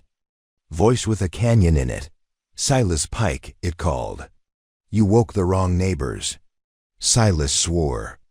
One of his men swore louder and with more creativity. The latter scraped in a way that meant retreat. Boots thumped off the porch sideways, the way men move when they want to look like they aren't leaving, even as they are tripping over. Silas shouted something about cowardice that translated, in that particular accent men get when their plans have met physics, to panic. He ordered men where gravity had already decided they would not want to stand. Someone refused him out loud. Someone else refused him with their feet. Neighbors, Gideon said, and his mouth pointed toward the west, though his eyes stayed on the crack in the beam. A horn sounded once, far off, the kind of sound people who live with distance keep for. When distance makes rules, you can't bend alone. He didn't smile. He didn't waste that energy. He set his palm on the chest and leaned in, lending his weight to the rope and the rope to the beam and his stubbornness to all three. Rowan woke and fussed, unimpressed with physics or politics. Aderin bared her teeth at the room and then turned them into a smile for her son. Yes, she said, me too. She shifted him, patted a back that had learned to breathe, and learned the pattern of his protest the way she had learned the pattern of her own pain. Not to stop at honest things don't like to be stopped, but to make room for it to finish without wrecking everything. The horn sounded again, closer. Men on the porch argued softer. Harlan brave, like a man who had just remembered the first half of a prayer and wanted the second half to arrive on a horse. Silas made a decision. The kind men believe is brave because it is loud. Bring the pitch, he said, and the word. Pitch made a string under the floor hum in Aderin's bones. She saw it, a smear of dark against the porch boards, a line of black at the threshold, a world gone sharp and fast in orange. She clutched Rowan tighter without thinking. He grunted. She relaxed. Sorry, she said. I knew. Not knew, Gideon said evenly. Just right on time. He pushed against the chest again. The rope creaked. The beam held a song. It had not sung before and wasn't sure it liked. We hold. We wait. The horn sounded a third time, close enough that the pines replied. A voice called from the trees. It wasn't a preacher's voice or a father's. It was a woman's voice. Silas Pike wasn't made of surrender. He was made of a wire that had been tightened too many winters in a row and had decided the world existed to be cut by it. He raised his hands the way men do when they want to look like they're about to give a speech and are really about to give an order. Go, he told his men. We will come back with the council and the law. Bring better law, the canyon voice advised. Yours leaks, Boots left, Snow scuffed. The latter crawled backward like a shamed insect. Silence stood lopsided on the porch and thought about sitting down. Harlan's smaller breath found the bigger breath of someone who had known winters. Longer than he had been arguing. Gideon didn't let go of the rope until the beam remembered it was a beam. He didn't take the chain off the door. He didn't lower the rifle. He lowered his shoulders half an inch and let the room do the same. Wine didn't cry. There would be time to cry. There would be seasons for it.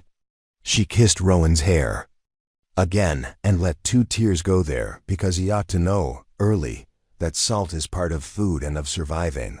What now? She asked because surviving is a series of nows. Now we keep the heat, Gideon said. We let the neighbors do the shouting we don't have breath for. We find the leak where pitch spilled and call it a blessing, because the porch won't creak there for a month. We feed you both. We count what's left and only then what's missing.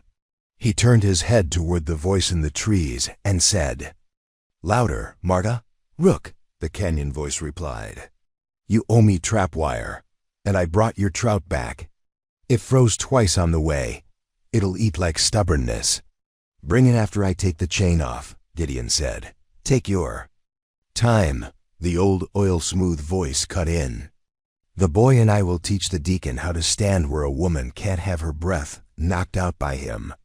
Aderin let out a laugh she hadn't planned to. It shook her.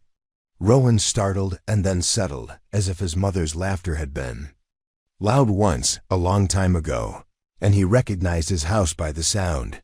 Gideon waited 2 whole minutes by his clock and his bones. He slid the chain down half an inch. He watched the crack like a fox watches a trap that isn't his. He slid the chain down another half inch, and then another. He opened the door the way he had opened Aderin's body to the light. Slow, respectful. Sure of his right and aware of his obligations. A woman big as a bear and twice as pretty, shouldered in with a sack of fish in one hand and a coil of wire in the other.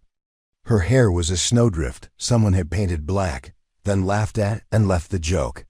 She smelled of cold and iron traps and a kind of sweetness that wasn't perfume so much as intention.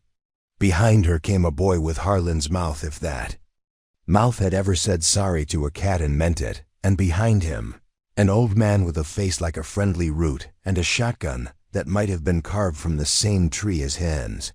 Marta, Gideon said with a nod that held gratitude without ceremony. Rook, she said, and then looked at Aderin the way a midwife looks at a door that's still warm from doing its job.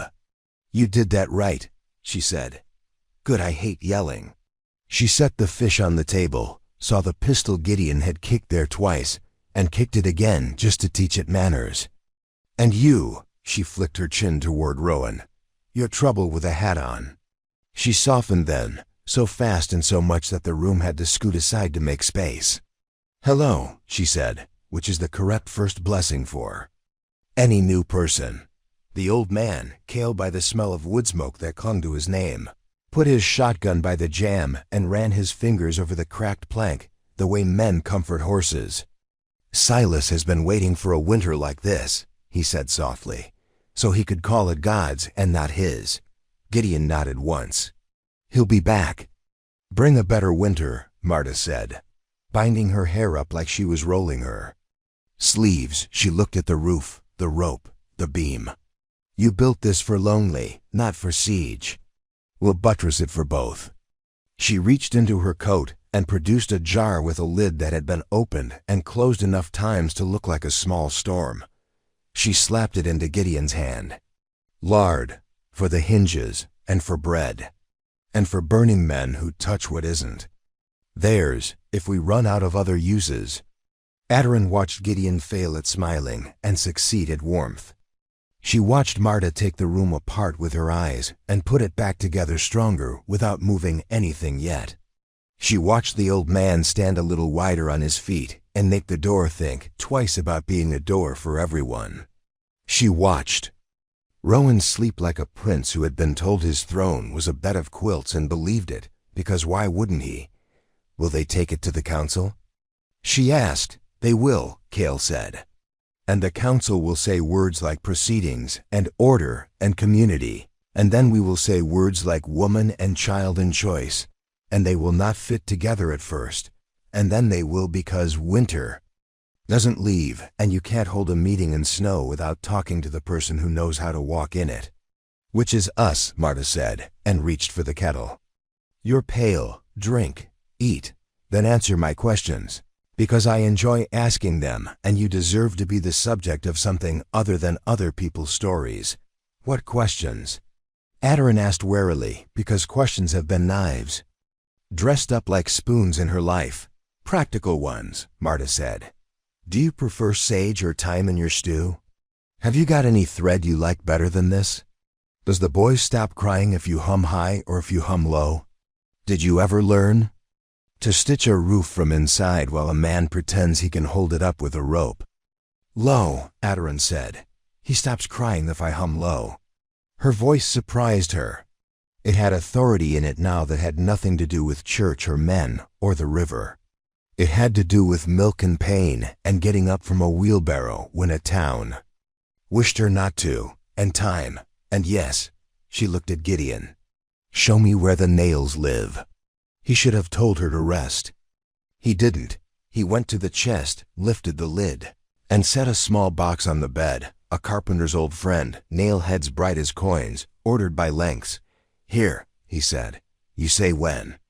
Now, she said, because she had learned that now is a word you can lie to until it becomes true, and because the room had recalculated what it could hold, and because the world had not finished coming for them, but for a breath, it had paused, interested, wanting to see what they would do with their reprieve.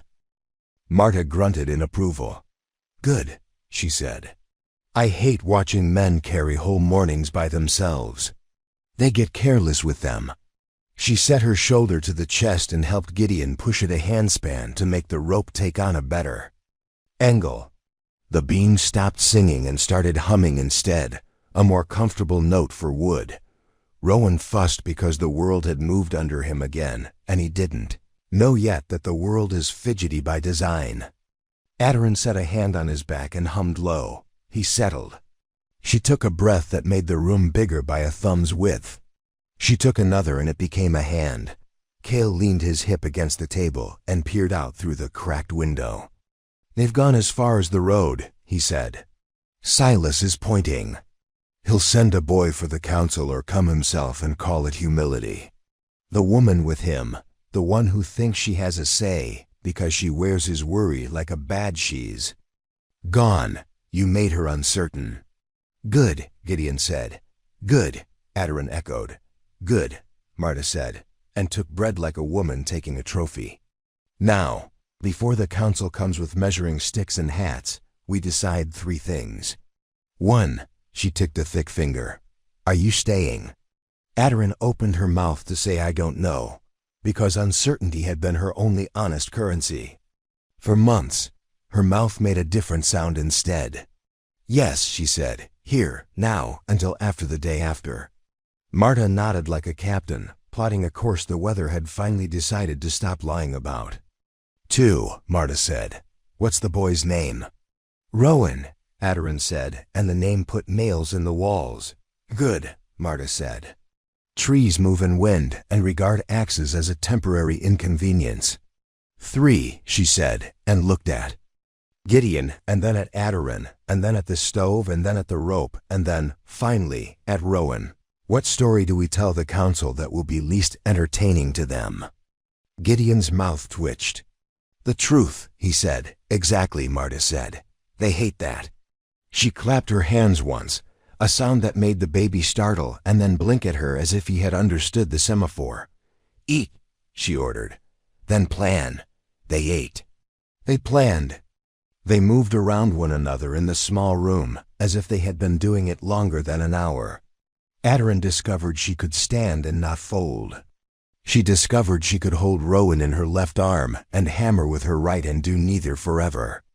She discovered sleep arriving in blinks and leaving in blinks, both smaller than she had ever allowed sleep to be. She discovered that Gideon Rook had a way of setting his body in a doorway that said no with dignity and yes with generosity. Time, which had been the cruelest thing in Greyridge, became a creature with manners. It sat when asked. It stood when needed. It counted loud enough to be helpful, and not so loud it scared the child. It told the window when to show a procession of townsfolk moving slowly with hats on like they were about to be converted to good sense by proximity. It told the door when to expect knuckles and when to expect the flat of a hand. It told Gideon when to loosen the chain and when to straighten it up again, so it would look like a fact instead of a challenge. When the council came, Silas Pike wore his best sermon on his face. Behind him walked men who had carved their opinions into their tongues years ago and could produce them like knives whether or not knives were proper to the occasion. Behind them walked women who knew the names of all those knives and the years they were sharpened and the times they had been used to cut bread instead of throats. Marta opened the door before Silas could lift his hand. She did not stand aside. State your business, she said in a voice that had melted ice thicker than these men's resolve. Silas lifted his chin. We have come to reclaim what belongs to Greyridge. Your manners? Marta asked sweetly. Order, he said. Discipline. The safety of our children. His eyes flicked to Rowan where he slept against Adarin's breast. The hunger. There wasn't for a baby. It was for the power a baby gives men who count it right. The safety of our children, Cale repeated softly, has been handled by women with stoves and men with ropes while you practiced your nouns. Silas reddened. One of the councilmen shifted his weight and discovered that his feet worked better when his mouth spoke less. Another cleared his throat like a man warning a cat off a table. Speak plain, Silas, Gideon said. He did not mention the alley. His face did. He did not say Wheelbarrow. The clean plank where water had spilled. Story. Silas heard the unsaid and chose to hear something else. We will take her back, he said. She will do penance for the scandal. The child will be raised among decent people. Define. Decent, Marta said, because Marta was a gift sent to any meeting where men pretend common words have agreed meanings. Silas ignored her and addressed the room, as if rooms vote. We will not allow a trapper and a girl of loose. Adarin stood. Not fast. Decent people stand fast. She stood like a tree deciding to stop making shade and start making lightning. Rowan stirred and settled. She did not hand him to anyone else to do her speaking for her. Silas Pike, she said, and the sound of her own voice in that posture surprised her the way it surprised everyone. If the safety of your children is your concern, then start with your son. Start with his feet. He has been told to walk only where your shadow is, and he is afraid of the sun. I will not be taken anywhere again in anything I cannot step out of by myself. I will not do penance for your comfort. I will raise my son among decent people. You are welcome to become one of them. Silas opened his mouth. The word witch gathered there, because it is the rope men throw when they find out. Women know how to swim. Marta lifted one eyebrow. Cale turned his shotgun slightly so that it pointed at the floor in a way that made the floor think hard about staying under the men who stood on it. Gideon took one step forward and let the rope holding up the roof creak. Dignity is a beam when you fasten it right. "Counsel?" Gideon said mildly. "You came to hear both sides. You've heard his." He gestured to the room without taking his eyes off Silas. "Now look." They looked, some of them for the first time all morning. They saw the splintered jamb and the chain and the rope and the beam and the oilcloth and the snow kicked onto. The hearth and the nail box with 3 nails missing and the kettle with its lid tilted. Just so, and the baby asleep with milk on his mouth, and the woman upright and unashamed in a shirt. Someone had mended with thread that didn't match and didn't need to. They saw a room doing the work. They saw themselves not in it. An old councilman whose name had once been a verb and had become mostly a sigh said, slowly, "We don't take women from beds where they have just birthed." He looked at Silas as if Silas had asked him to set his own beard alight. "We don't move babies from full breasts to empty promises." Another, younger, with a wife at his elbow who had pinched him all the way up the path and would pinch him all the way home if he forgot her, said, "We can talk about penances when the river runs. We are not the sort of place that calls the first day of a child a crime scene." Silas saw it, the vote escaping between his fingers like grain spilled from a split sack. He lunged for it with more words. He threw scripture at the walls and found brick. He threw precedent at the stove and found fire. He threw pity at Adoran and found steel he didn't install. "You set her in a wheelbarrow," Cale said finally, quietly, in a voice that wasn't the council's or the neighbors or the hunters. It was the valley's. "You will spend the rest of your life explaining to God why you thought that was your job." Silas reached for Harlan like a man who thinks a boy is a handle. Harlan stepped back and discovered that the porch had more room that way. His face worked. He didn't speak. He didn't need to. The part of him that had been baptized in somebody else's shame lifted its head and looked around. The council did what councils do when winter is watching. They made a compromise that felt like a verdict. "She stays," the old one said. "He stays. No more ladders. No more torches. We will meet when the snow is softer and the oil in our words doesn't freeze in our throats." He looked at Adoran. "You will not be dragged anywhere. You will not be turned out. We are not monsters. We will not let any man make us so and call it leadership." Silas flushed a color no winter had the courage to invent. He pointed at Gideon. "You think you can hide a woman behind your ropes and laws will forget where you live? You think the valley forgives?" "Silas," Marta said, and her voice was a blade wrapped in velvet. "Go home, sleep, pray if it helps you be quiet. Send your wife's quilts to the women who were cold last night, because you talked too long at meeting and not long enough at the woodpile. Tomorrow send soup. Make it a good soup. If it is thin, we will talk again." He opened his mouth. He closed it. His hat found his hands. They left. The room let go just enough so that breath felt like a thing it didn't have to fight for. Adoran sat because standing had done its work and because Rowan needed sitting more than she needed speeches. Gideon retied the rope to a better knot. Marta stole a piece of fish from her own sack and bit it like it had once insulted her, and she was giving it a second chance to behave. Cale set the shotgun aside and put his hands in front of the stove, the way old men negotiate peace with fire in their fingers. "Eat," Marta said again. "Then plan again." She set a hand on Adoran's shoulder, firm, impersonal in the way good kindness is. "You did that right," she said. "Both of you did, the boy most of all." Gideon finally let himself sit. He didn't lean on anything.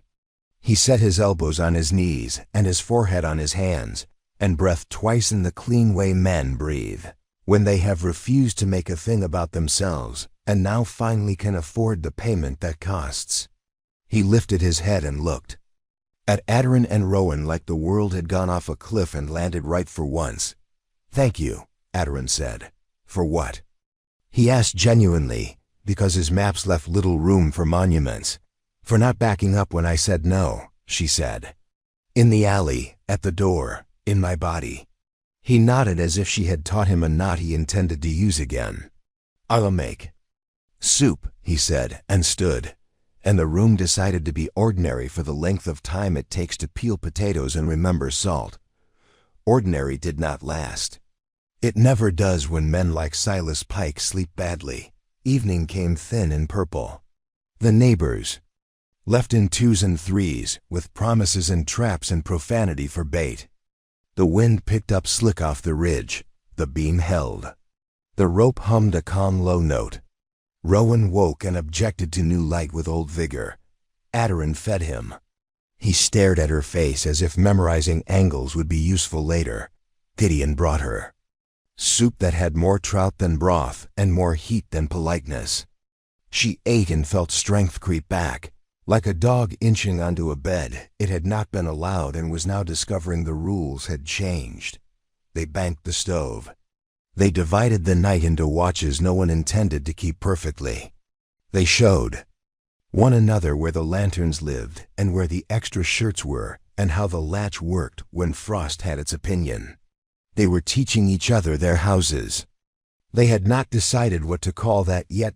Near midnight, the iron on the eave made a sound it had not made all day, a delicate, conspiratorial chime that carried laughter without cause.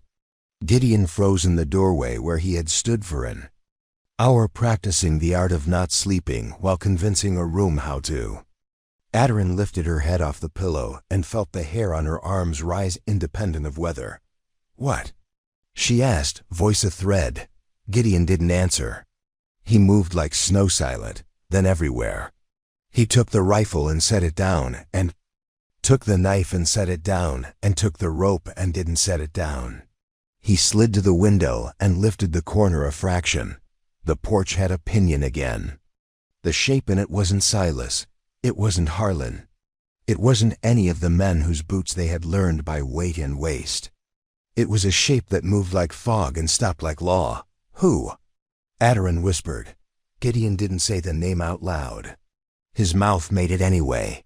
"Malak," he mouthed. He turned very slowly, his face gone the color of old iron. "Who is Malak?" Adarin asked, not because she didn't guess, but because guessing is dangerous when the room has to pick a side.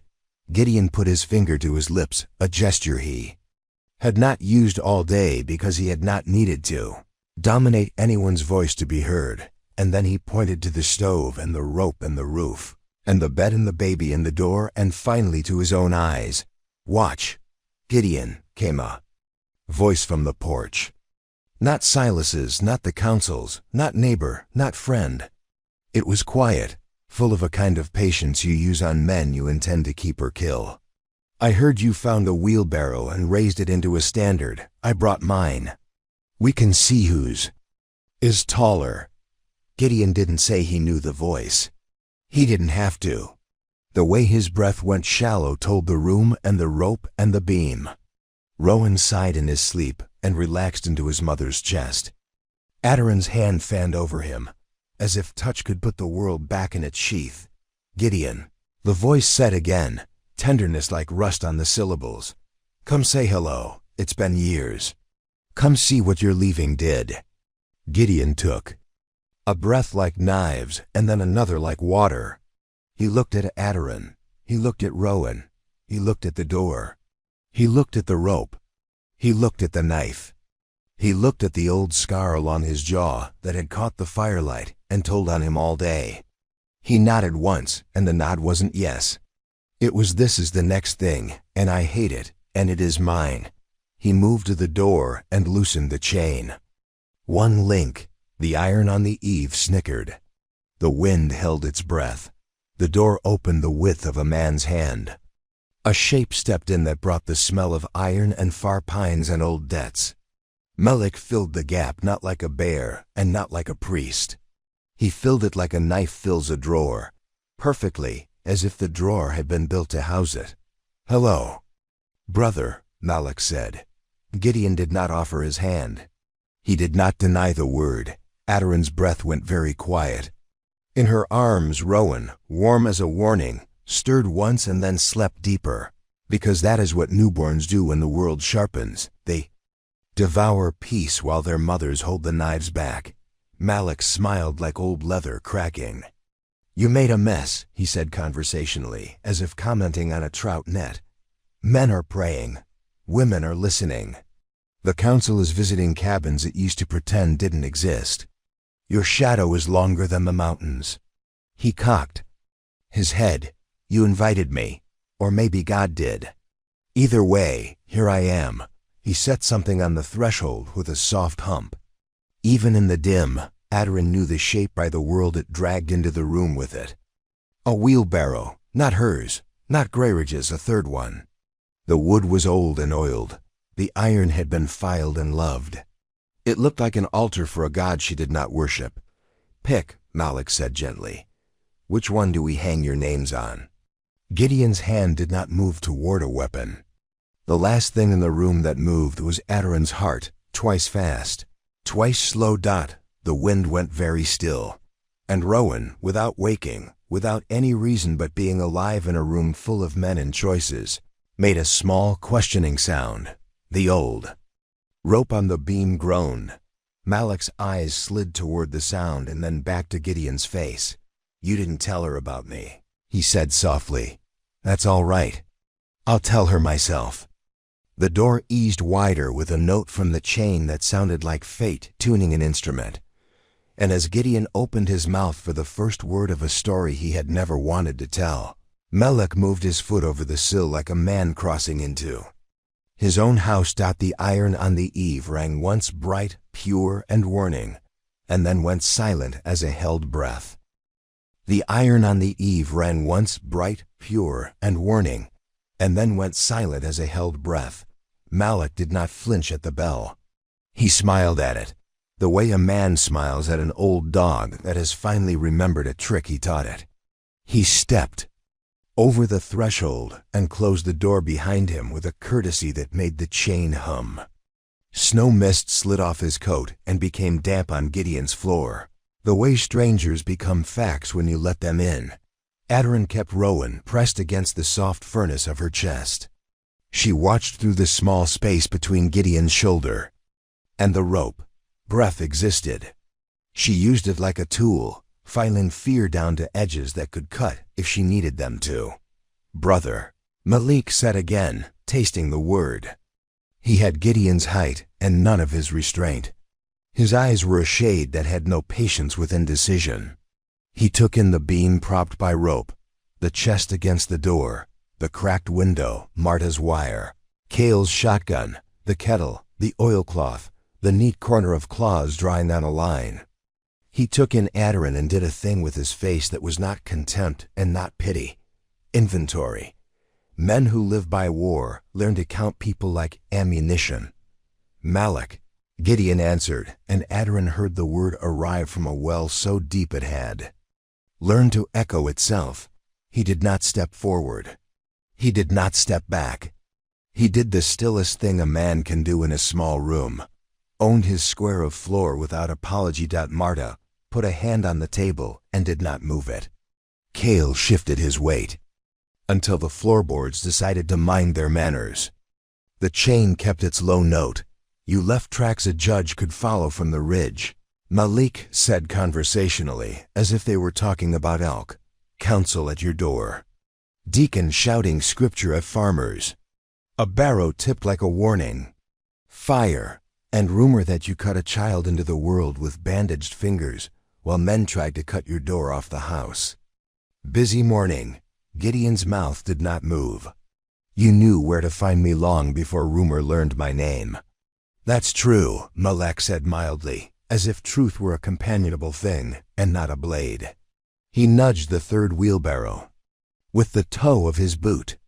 The legs scritched the planks with a tired sound. I brought you an old friend. Thought you might want the right standard since you raised one. He glanced meaningfully at Adarin and then at the barrow. Her throat tightened. The word standard had been used like a whip all her life. Now a different man used it like a flag. She swallowed the first answer her mouth offered and let the second rise. Names are a kind of fence.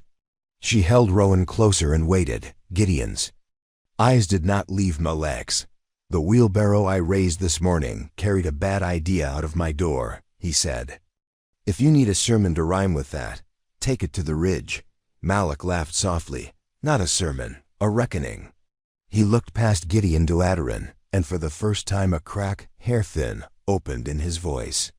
"I heard they put you in one," he said to her, almost gently, as if his mouth had not learned how to put scorn on that sentence. "At night." "They did," she said. Her voice was steady. The steadiness surprised her less every hour. "And a hunter pulled me out." Malak's eyes returned to Gideon. "You always did make trouble by choosing people who needed choosing." "Trouble?" Marta said, lazy as a cat in a patch of sun. "Is that what men call not letting women freeze?" Malak glanced at her and smiled in the tolerant way men learn when they want to pretend a woman's sentence is weather. "You must be the West woman with traps and grammar." "I must," Marta said, "and you must be the past. I can smell it on your coat." Cale chuckled once. The sound moved the stove flame in a small, pleased way. Malak set both hands on the grips of his barrow as if it had a pulse. "This used to mean something," he said. "When we were boys. When the river ran fast and men were faster, and it seemed like the only way to keep the winter from eating entire cabins was to build a rule you could wheel through town. People saw a barrow and remembered that we carried drunkards home, and we carried dead men out, and we carried food to doors that would not open for us, and some that would. They remembered we carried judgments. It saved lives. It ended some, we decided, and the valley lived." He looked up and the softness, such as it was gone. "And then you quit." Adarin felt the words enter Gideon like cold enters wet. "Woo!" She felt the line of his back accept the blow and refused to wear it. He did not rise to the bait or sink under it. "We were boys," he agreed. "And then we weren't. I learned what I could carry that wouldn't kill me to set down." His eyes flicked to Rowan without leaving Malik's face. "I'm still learning." "Meanwhile," Malik said, and the word was a hammer with a long handle, "Greyridge makes new rules where none are needed. A deacon thinks a girl is a wagon. Council learns to hear its own voice and call it law. And you use your rope and your door and your soft hands to draw a map around this cabin and call it a republic." He shook his head once. "Rook, you always thought a room could be a country." "It can," Adarin said, before Gideon could answer. The words surprised her and then didn't. "If the country has a bed and a stove and people who keep promises." Malik's eyes came to her and stayed. "What's your name?" "Not yours to use," she said, and felt the room lengthen a fraction, as if good manners had stretched it. She nodded once. "Adarin." She tipped her chin at the sleeping boy, because names make smaller men behave better and larger men at least hesitate. "Rowan." Malak looked at the child as if language had been introduced to an animal he had never learned to name. Something in his face thawed, and then froze, and then pretended it had always been a rock. "You've made your point," he said to Gideon. "You can raise a standard. You can raise a voice.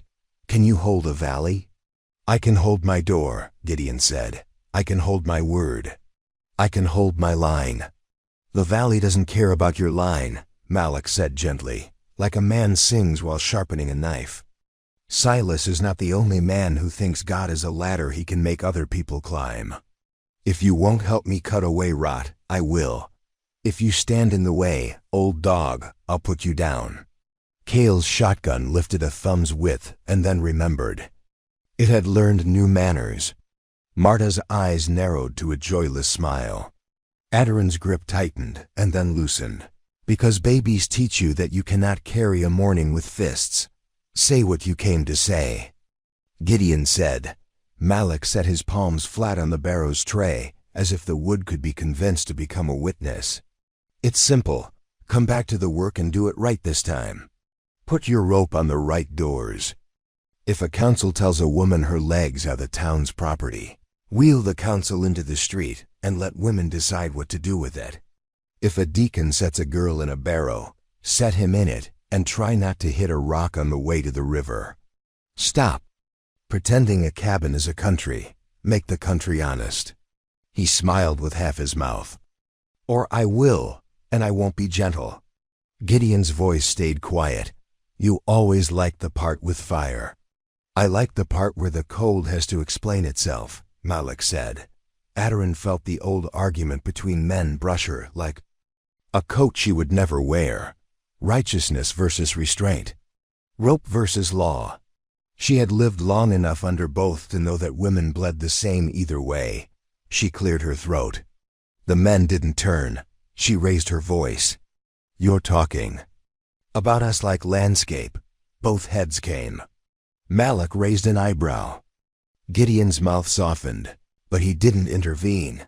"You two can have your argument after breakfast and after the boy sleeps," she said. "And after you explain your barrow to me like I'm the river and you want safe passage." Malik's laughter was genuine this time, startled out of him like a bird. "You picked a fierce one, brother." "I wasn't picked," Adoran said, feeling heat in her throat that wasn't anger so much as recognition. "I walked." Malik's eyes went to the bandage on Gideon's fingers, and he carried.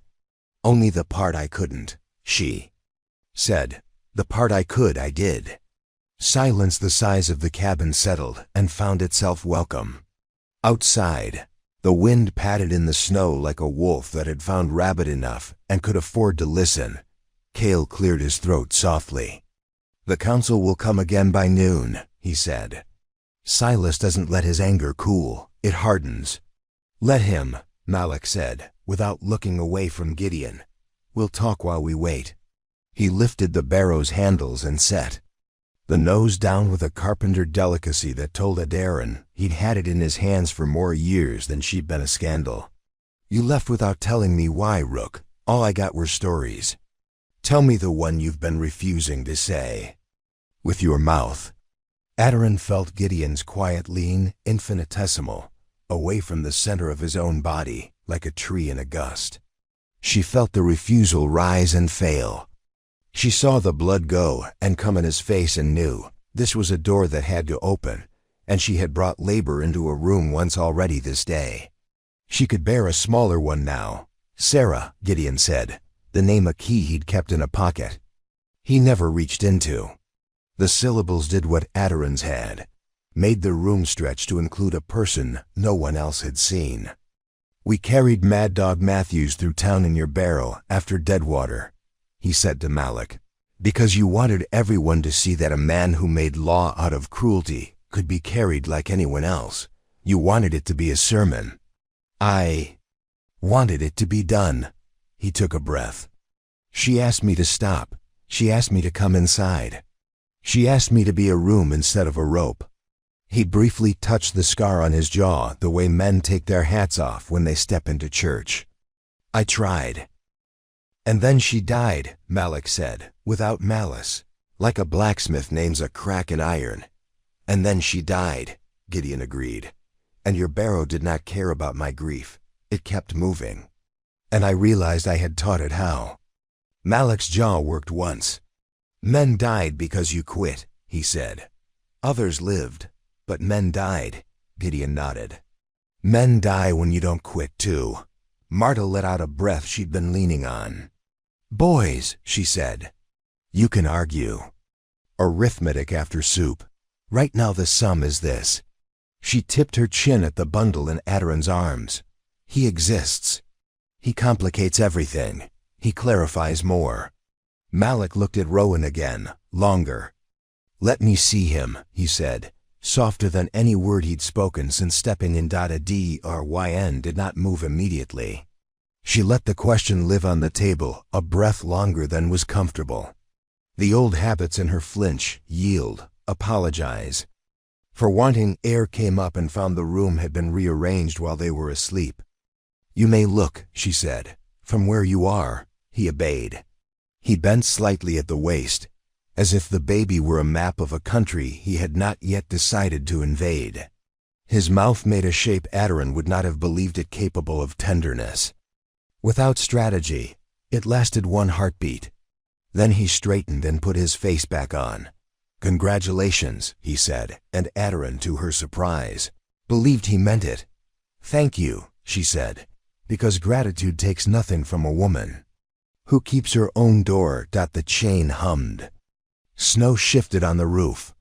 Somewhere in the trees a horn made a small testing sound, the way people clear their throats before they say a thing they know they will have to stand behind.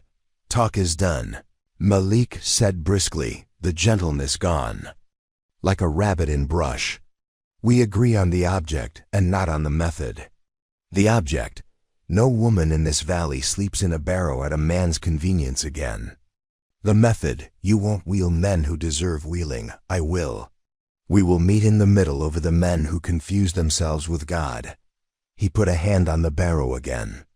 "In the meantime, I'll teach Silas how to apologize."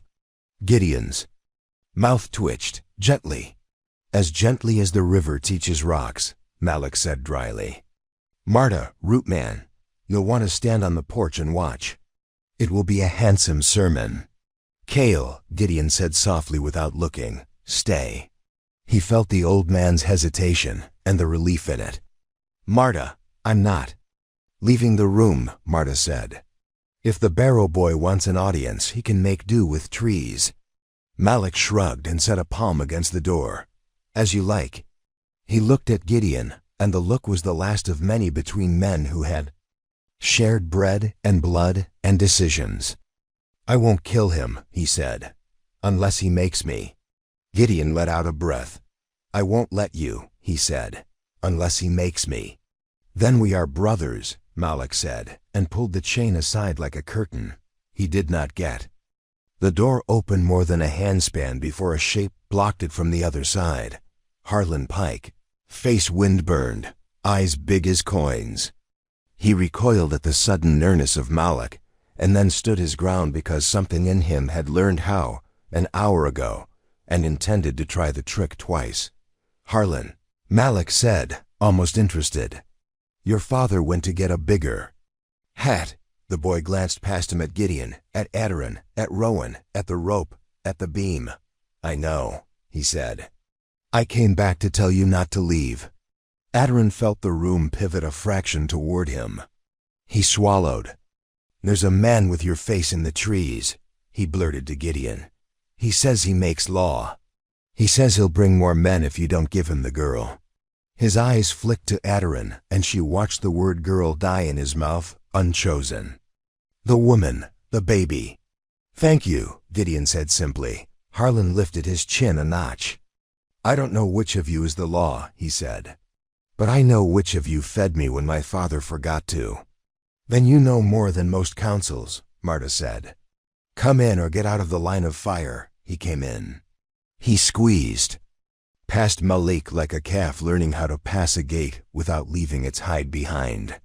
Malik stepped aside without drama and without deference. He opened the door the rest of the way and went out into winter like a man stepping onto a stage. The porch boards complained. The iron on the eave gave its report, a small bright note like a toast. Aderin heard Malik's barrow bump over the threshold. The chain trailed on the plank like a snake that had decided it hated ladders less than it hated this morning.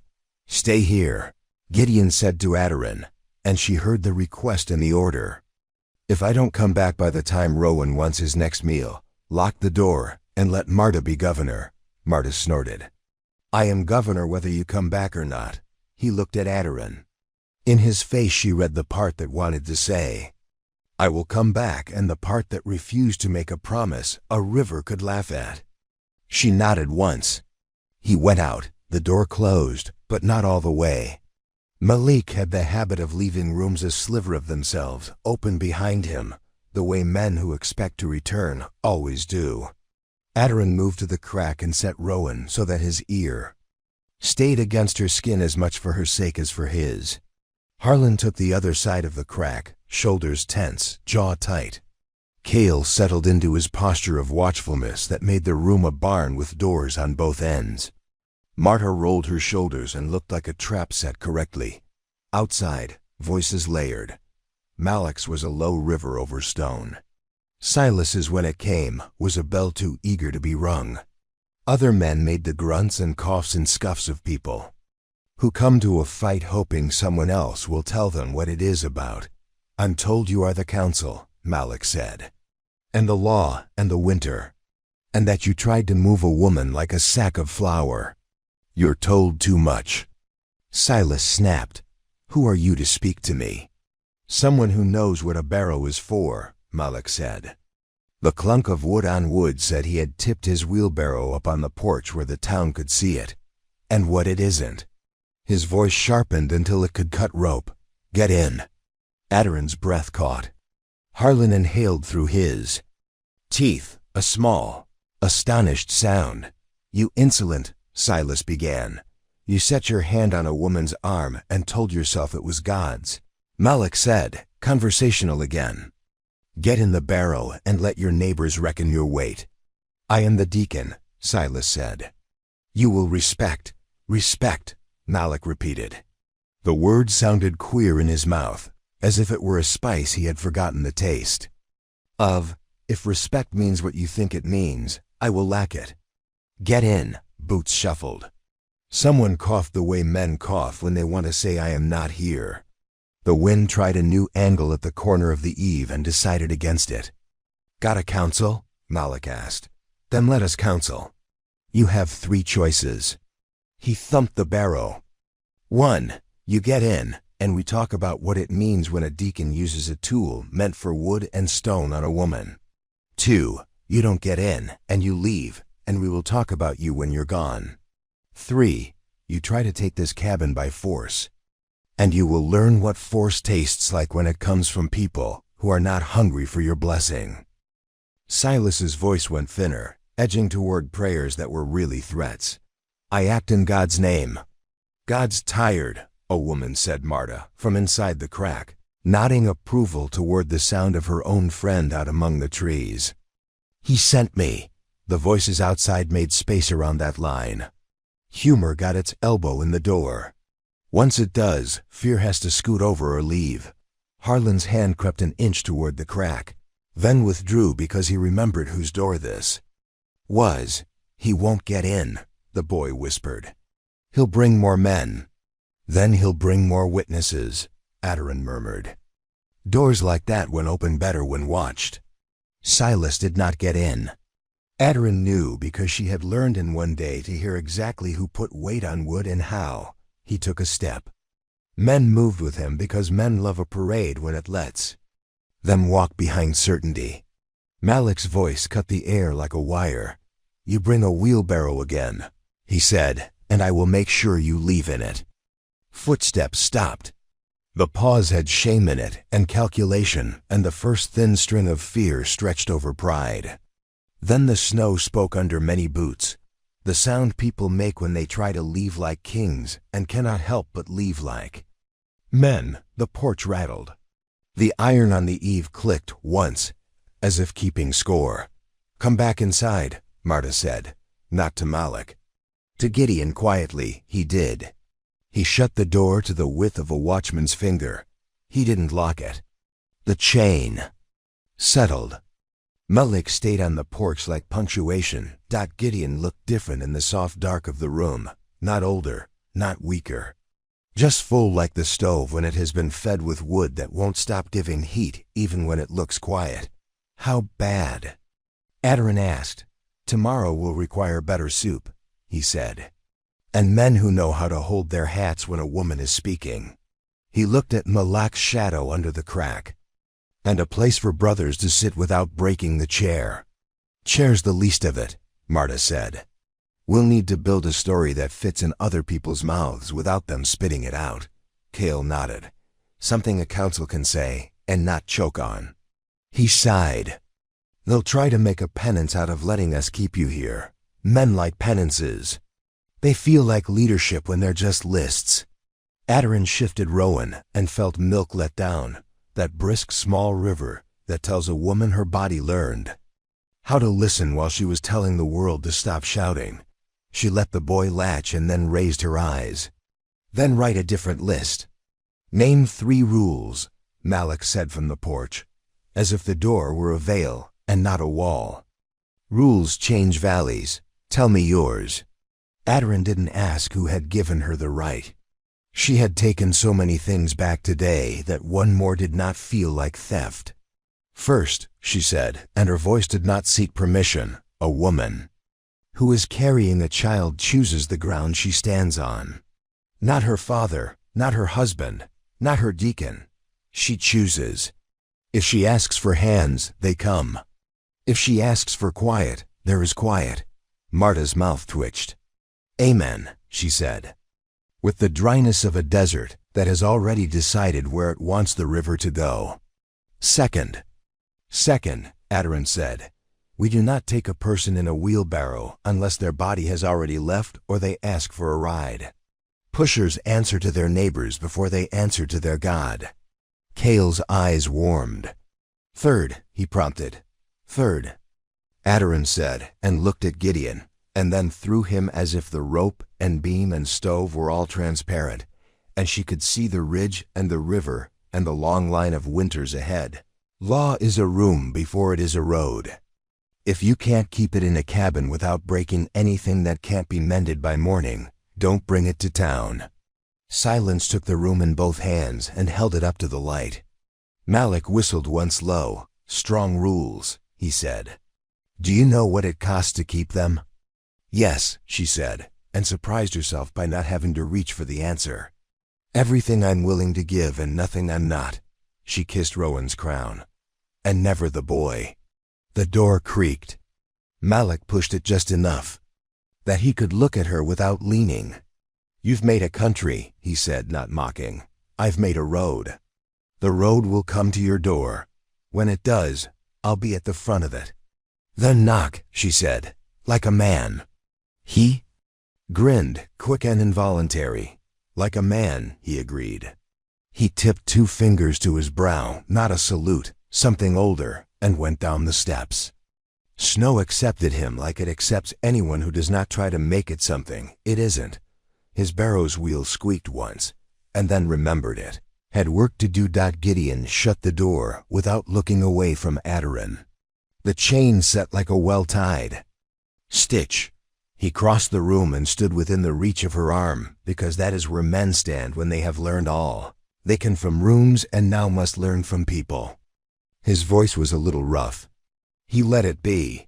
"I was going to offer you the bed," he said, "and the stove, and the rope and the door and whatever else this place can be made into for you and the boy." He swallowed. "I am also offering you the part of me that knows how to stand in a doorway until my knees go numb." He shook his head and tried again. "Stay, if you want." Aderin heard the old girl in her, the one who said, "I'll be what you need me to be if you'll call it love. Come to the door and knock." Aderin did not open. She looked at him and saw the man who had said don't to 2 different boys without raising his voice. The man who had pressed fire to a stranger's wrist and water to a stranger's forehead. The man who had tied a rope to a roof and a knot in himself and put both to their right uses. The man who had not looked between her legs without asking. She set a hand on his wrist for the length of time it takes a kettle to think about boiling, and no longer. "We will see," she said. "Day by day, door by door. I have had enough of men who invite me to live in their futures. I will live with you in your present." She smiled then, small and truthful. "And I will sleep in your bed, because the boy prefers it." Gideon's relief made his knees shift. He disguised it by picking up a piece of wood and pretending the stove needed it immediately. "Understood," he said, failing at casual and not minding the failure. They passed the hours like men and women pass rope in winter, hand to hand, knot to knot. Harlan dozed in a chair and woke with a start, and then learned how to stand in a room without being the center of it. Cale whittled something useless and let the shavings think they were work. Marta mended the canvas of the oilcloth with a stitch Aderin stole with her eyes and would need again. Near dawn, the horn in the trees sounded over the ridge, not alarm now, but assembly.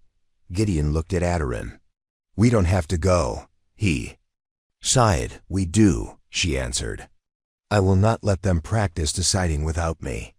She rose, slowly, with the care of a body that had signed contracts with every muscle an hour ago, and intended to honor them. We go after he eats. She looked down at the boy. He is the counsel I trust.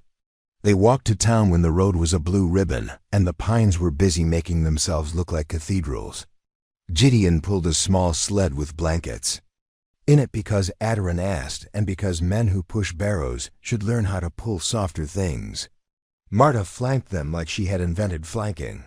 Cale walked ahead and spoke to the snow as if it were a stubborn mule that meant well. Harlan walked a little behind and to the side and did not walk in anyone's tracks on purpose, because he was learning. Greyridge's square looked like a piece of bread that had been cut too often, dry at the edges, ragged with old arguments. The council stood on the steps as they always had. Silas stood in front of them as he always had, with his hands in the pose men learn when they want to say God agrees with me. People gathered, the way snow gathers on a roofline, quietly, inevitably, in forms that tell you where the heat is and where it isn't. Eyes slid to Adarin and slid away and slid back again and stayed.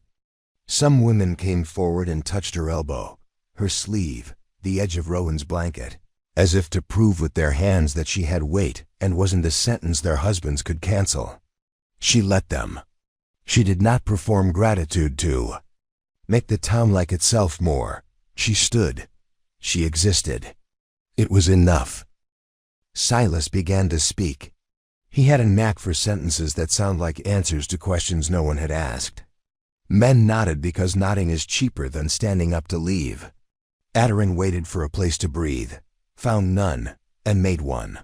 I was set in a wheelbarrow, she said, and the square put its hand to its mouth, the way squares do when someone moves the furniture they never admit is there. At night, by men who told themselves my body was their burden. A hunter took me out. I bled in his bed. I gave birth while your deacon threatened to make a fire out of my address.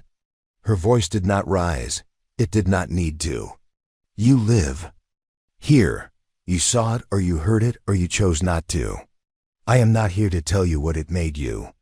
You already know. She shifted Rowan so that he could breathe and so that everyone could see. I am here to tell you what it made me, not yours. Someone clapped once, then stopped because habit and fear always pull people back by the sleeve. Marta crossed her arms and lifted her chin, and 3 women in the crowd accidentally mirrored her, and then deliberately kept doing it. Malik stood near the back, barrow handle in his hand like a standard and like a promise. He did not speak. His presence moved through the crowd the way a rumor does, ignored and shaping everything. Gideon stood at Adarin's shoulder and did not move her with his body or his eyes or his decisions. He listened like listening had weight and a man could carry it if he trained right. Silas tried to reclaim the square. We cannot have women. A council cannot have women, Adarin said. The way a river cannot have the fish in it. You are in us. We are not in you. Laughter ran through the crowd like a fox with a note in its mouth. It was not kind, and it healed something anyway.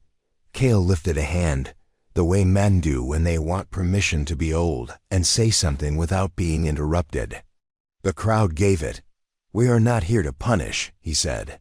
We are here to choose. His eyes moved from Adarin to Silas and back, then to the rest of Greyridge like a man measuring a field he already knows. He will have to plant in weather that doesn't love his hands. Here are the 3 rules the woman made this morning. He said them. He did not soften them. He did not put them in men's mouths the way men like best, prechewed. He said them in a way that let other men decide how much of their dignity they wanted to keep in public. The square shifted. You can tell when something becomes real by the sound people's shoes make on wood. Silas colored. He reached for scripture and took out a handful of straw. Milach finally spoke. I have a 4th, he said. When a deacon sets a woman in a wheelbarrow to teach her a lesson, the lesson we teach is this. Deacons can ride too." He planted the barrow in the square with a confident thump that made the dogs in town bark once and then consider their choices.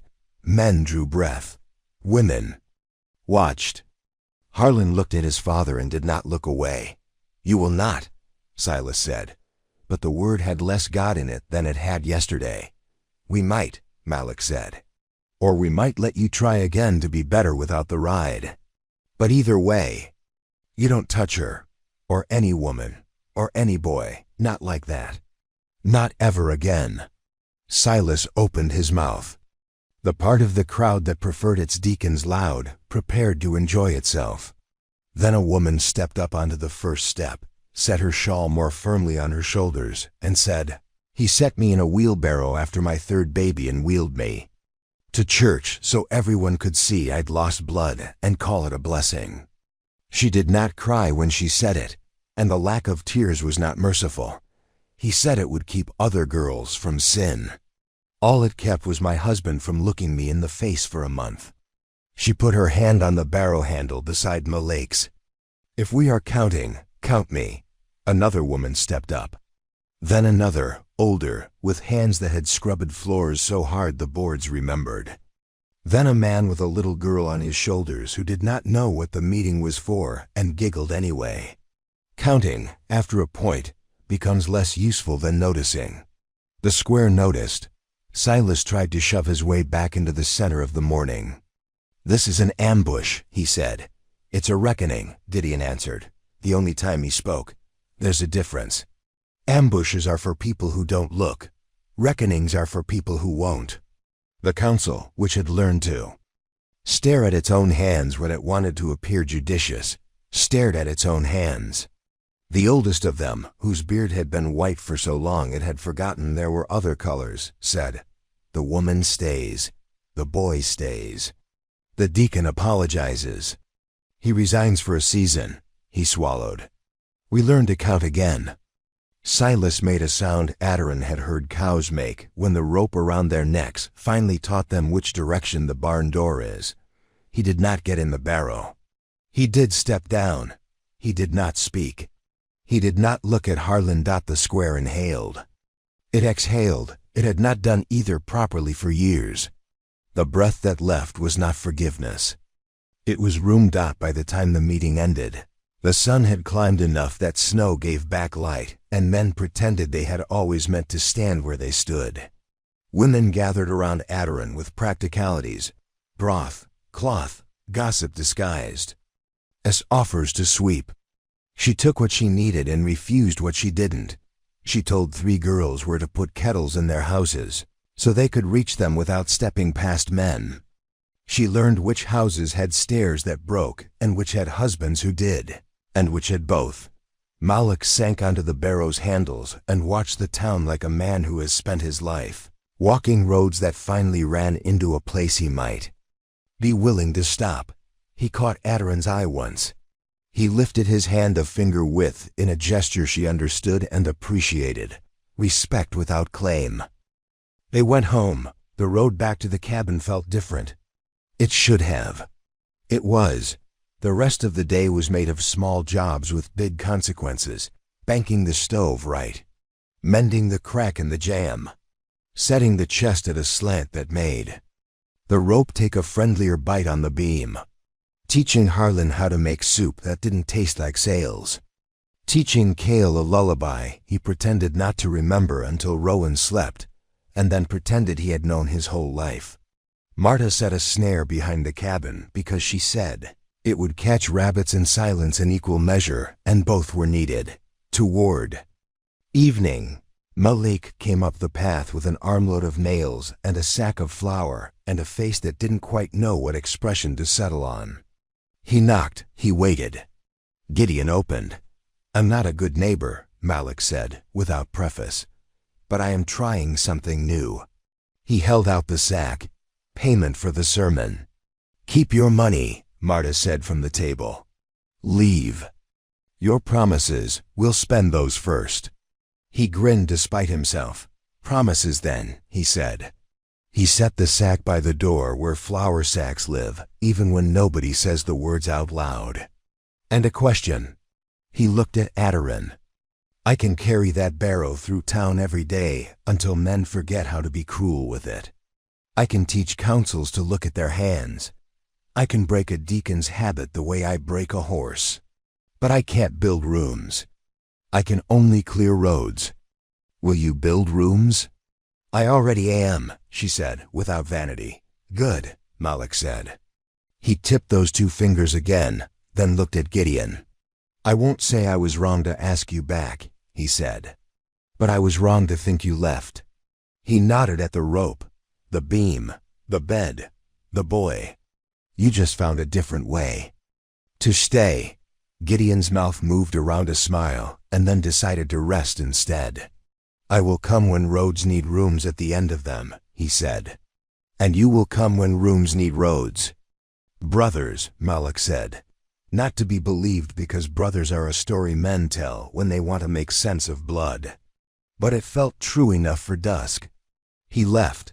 The iron on the eave rang once for him and once for someone else, and then gave up and let the night have the quiet. When the dark came, it came clean. No mobs in it. No ladders with plans. Just stars that had learned the trick of looking. Like holes punched in black paper, big enough for prayer to escape through. Deryn stood in the doorway with Rowan, asleep against her, and listened to the snow tick. Gideon stood beside her without leaning. He had learned how to be company without being anchor. She found his hand in the space between them and let her fingers rest there. He did not take more than she gave. He gave more than she took. The math worked. You asked me to stay, she said. I will. Until I don't. It was not a threat. It was a promise to the part of herself that had learned to pack quickly. I will tell you when the room needs changing. You will listen. I will, he said. And I will tell you when the road wants to be a river. You will remind me that rooms can float. He glanced down at the sleeping boy. He will tell us both when we're wrong. He already has, she said softly, and thought of the moment his silence filled the room and they had to decide whether to make a world that kept him in it. He will again. Marta snored once from the chair like a bear thinking about spring. Cale muttered at a splinter as if it were an old friend who had borrowed money and not paid it back. Harlan, who had insisted on taking first watch and then fallen asleep in the middle of it, because boys are honest that way, twitched and then sighed, a sound his father had never taught him to make. Before I found your road, Adarin said. Her voice as much to the snow as to Gideon. I believed the town's story about me. That I was a lesson for other girls. That I was a warning sign hammered into the edge of somebody else's field. She watched her breath make ghosts. I am not. I am the field. She smiled without teeth. And the river along it. Gideon nodded like a man who has seen thee.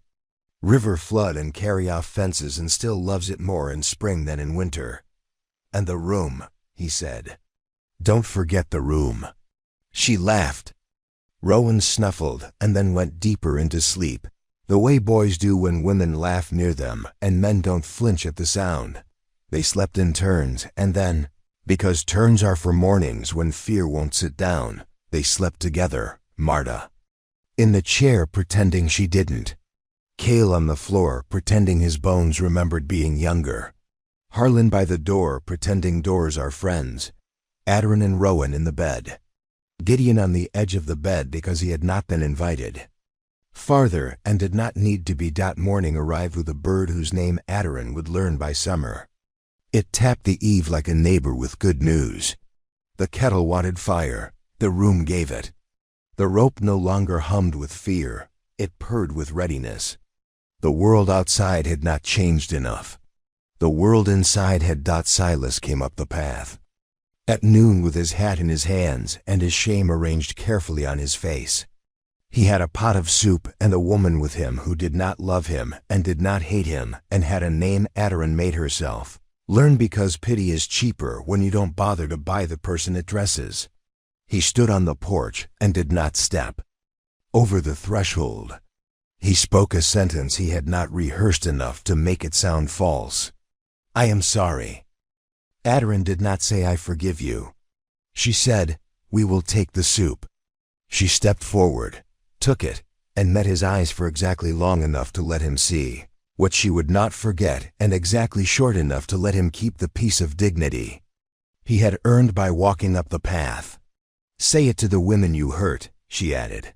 Every single one. I will, he said, and for once it sounded like a plan instead of a sermon. He left. The iron on the eave made no comment. In the weeks that followed, the barrow did not leave town.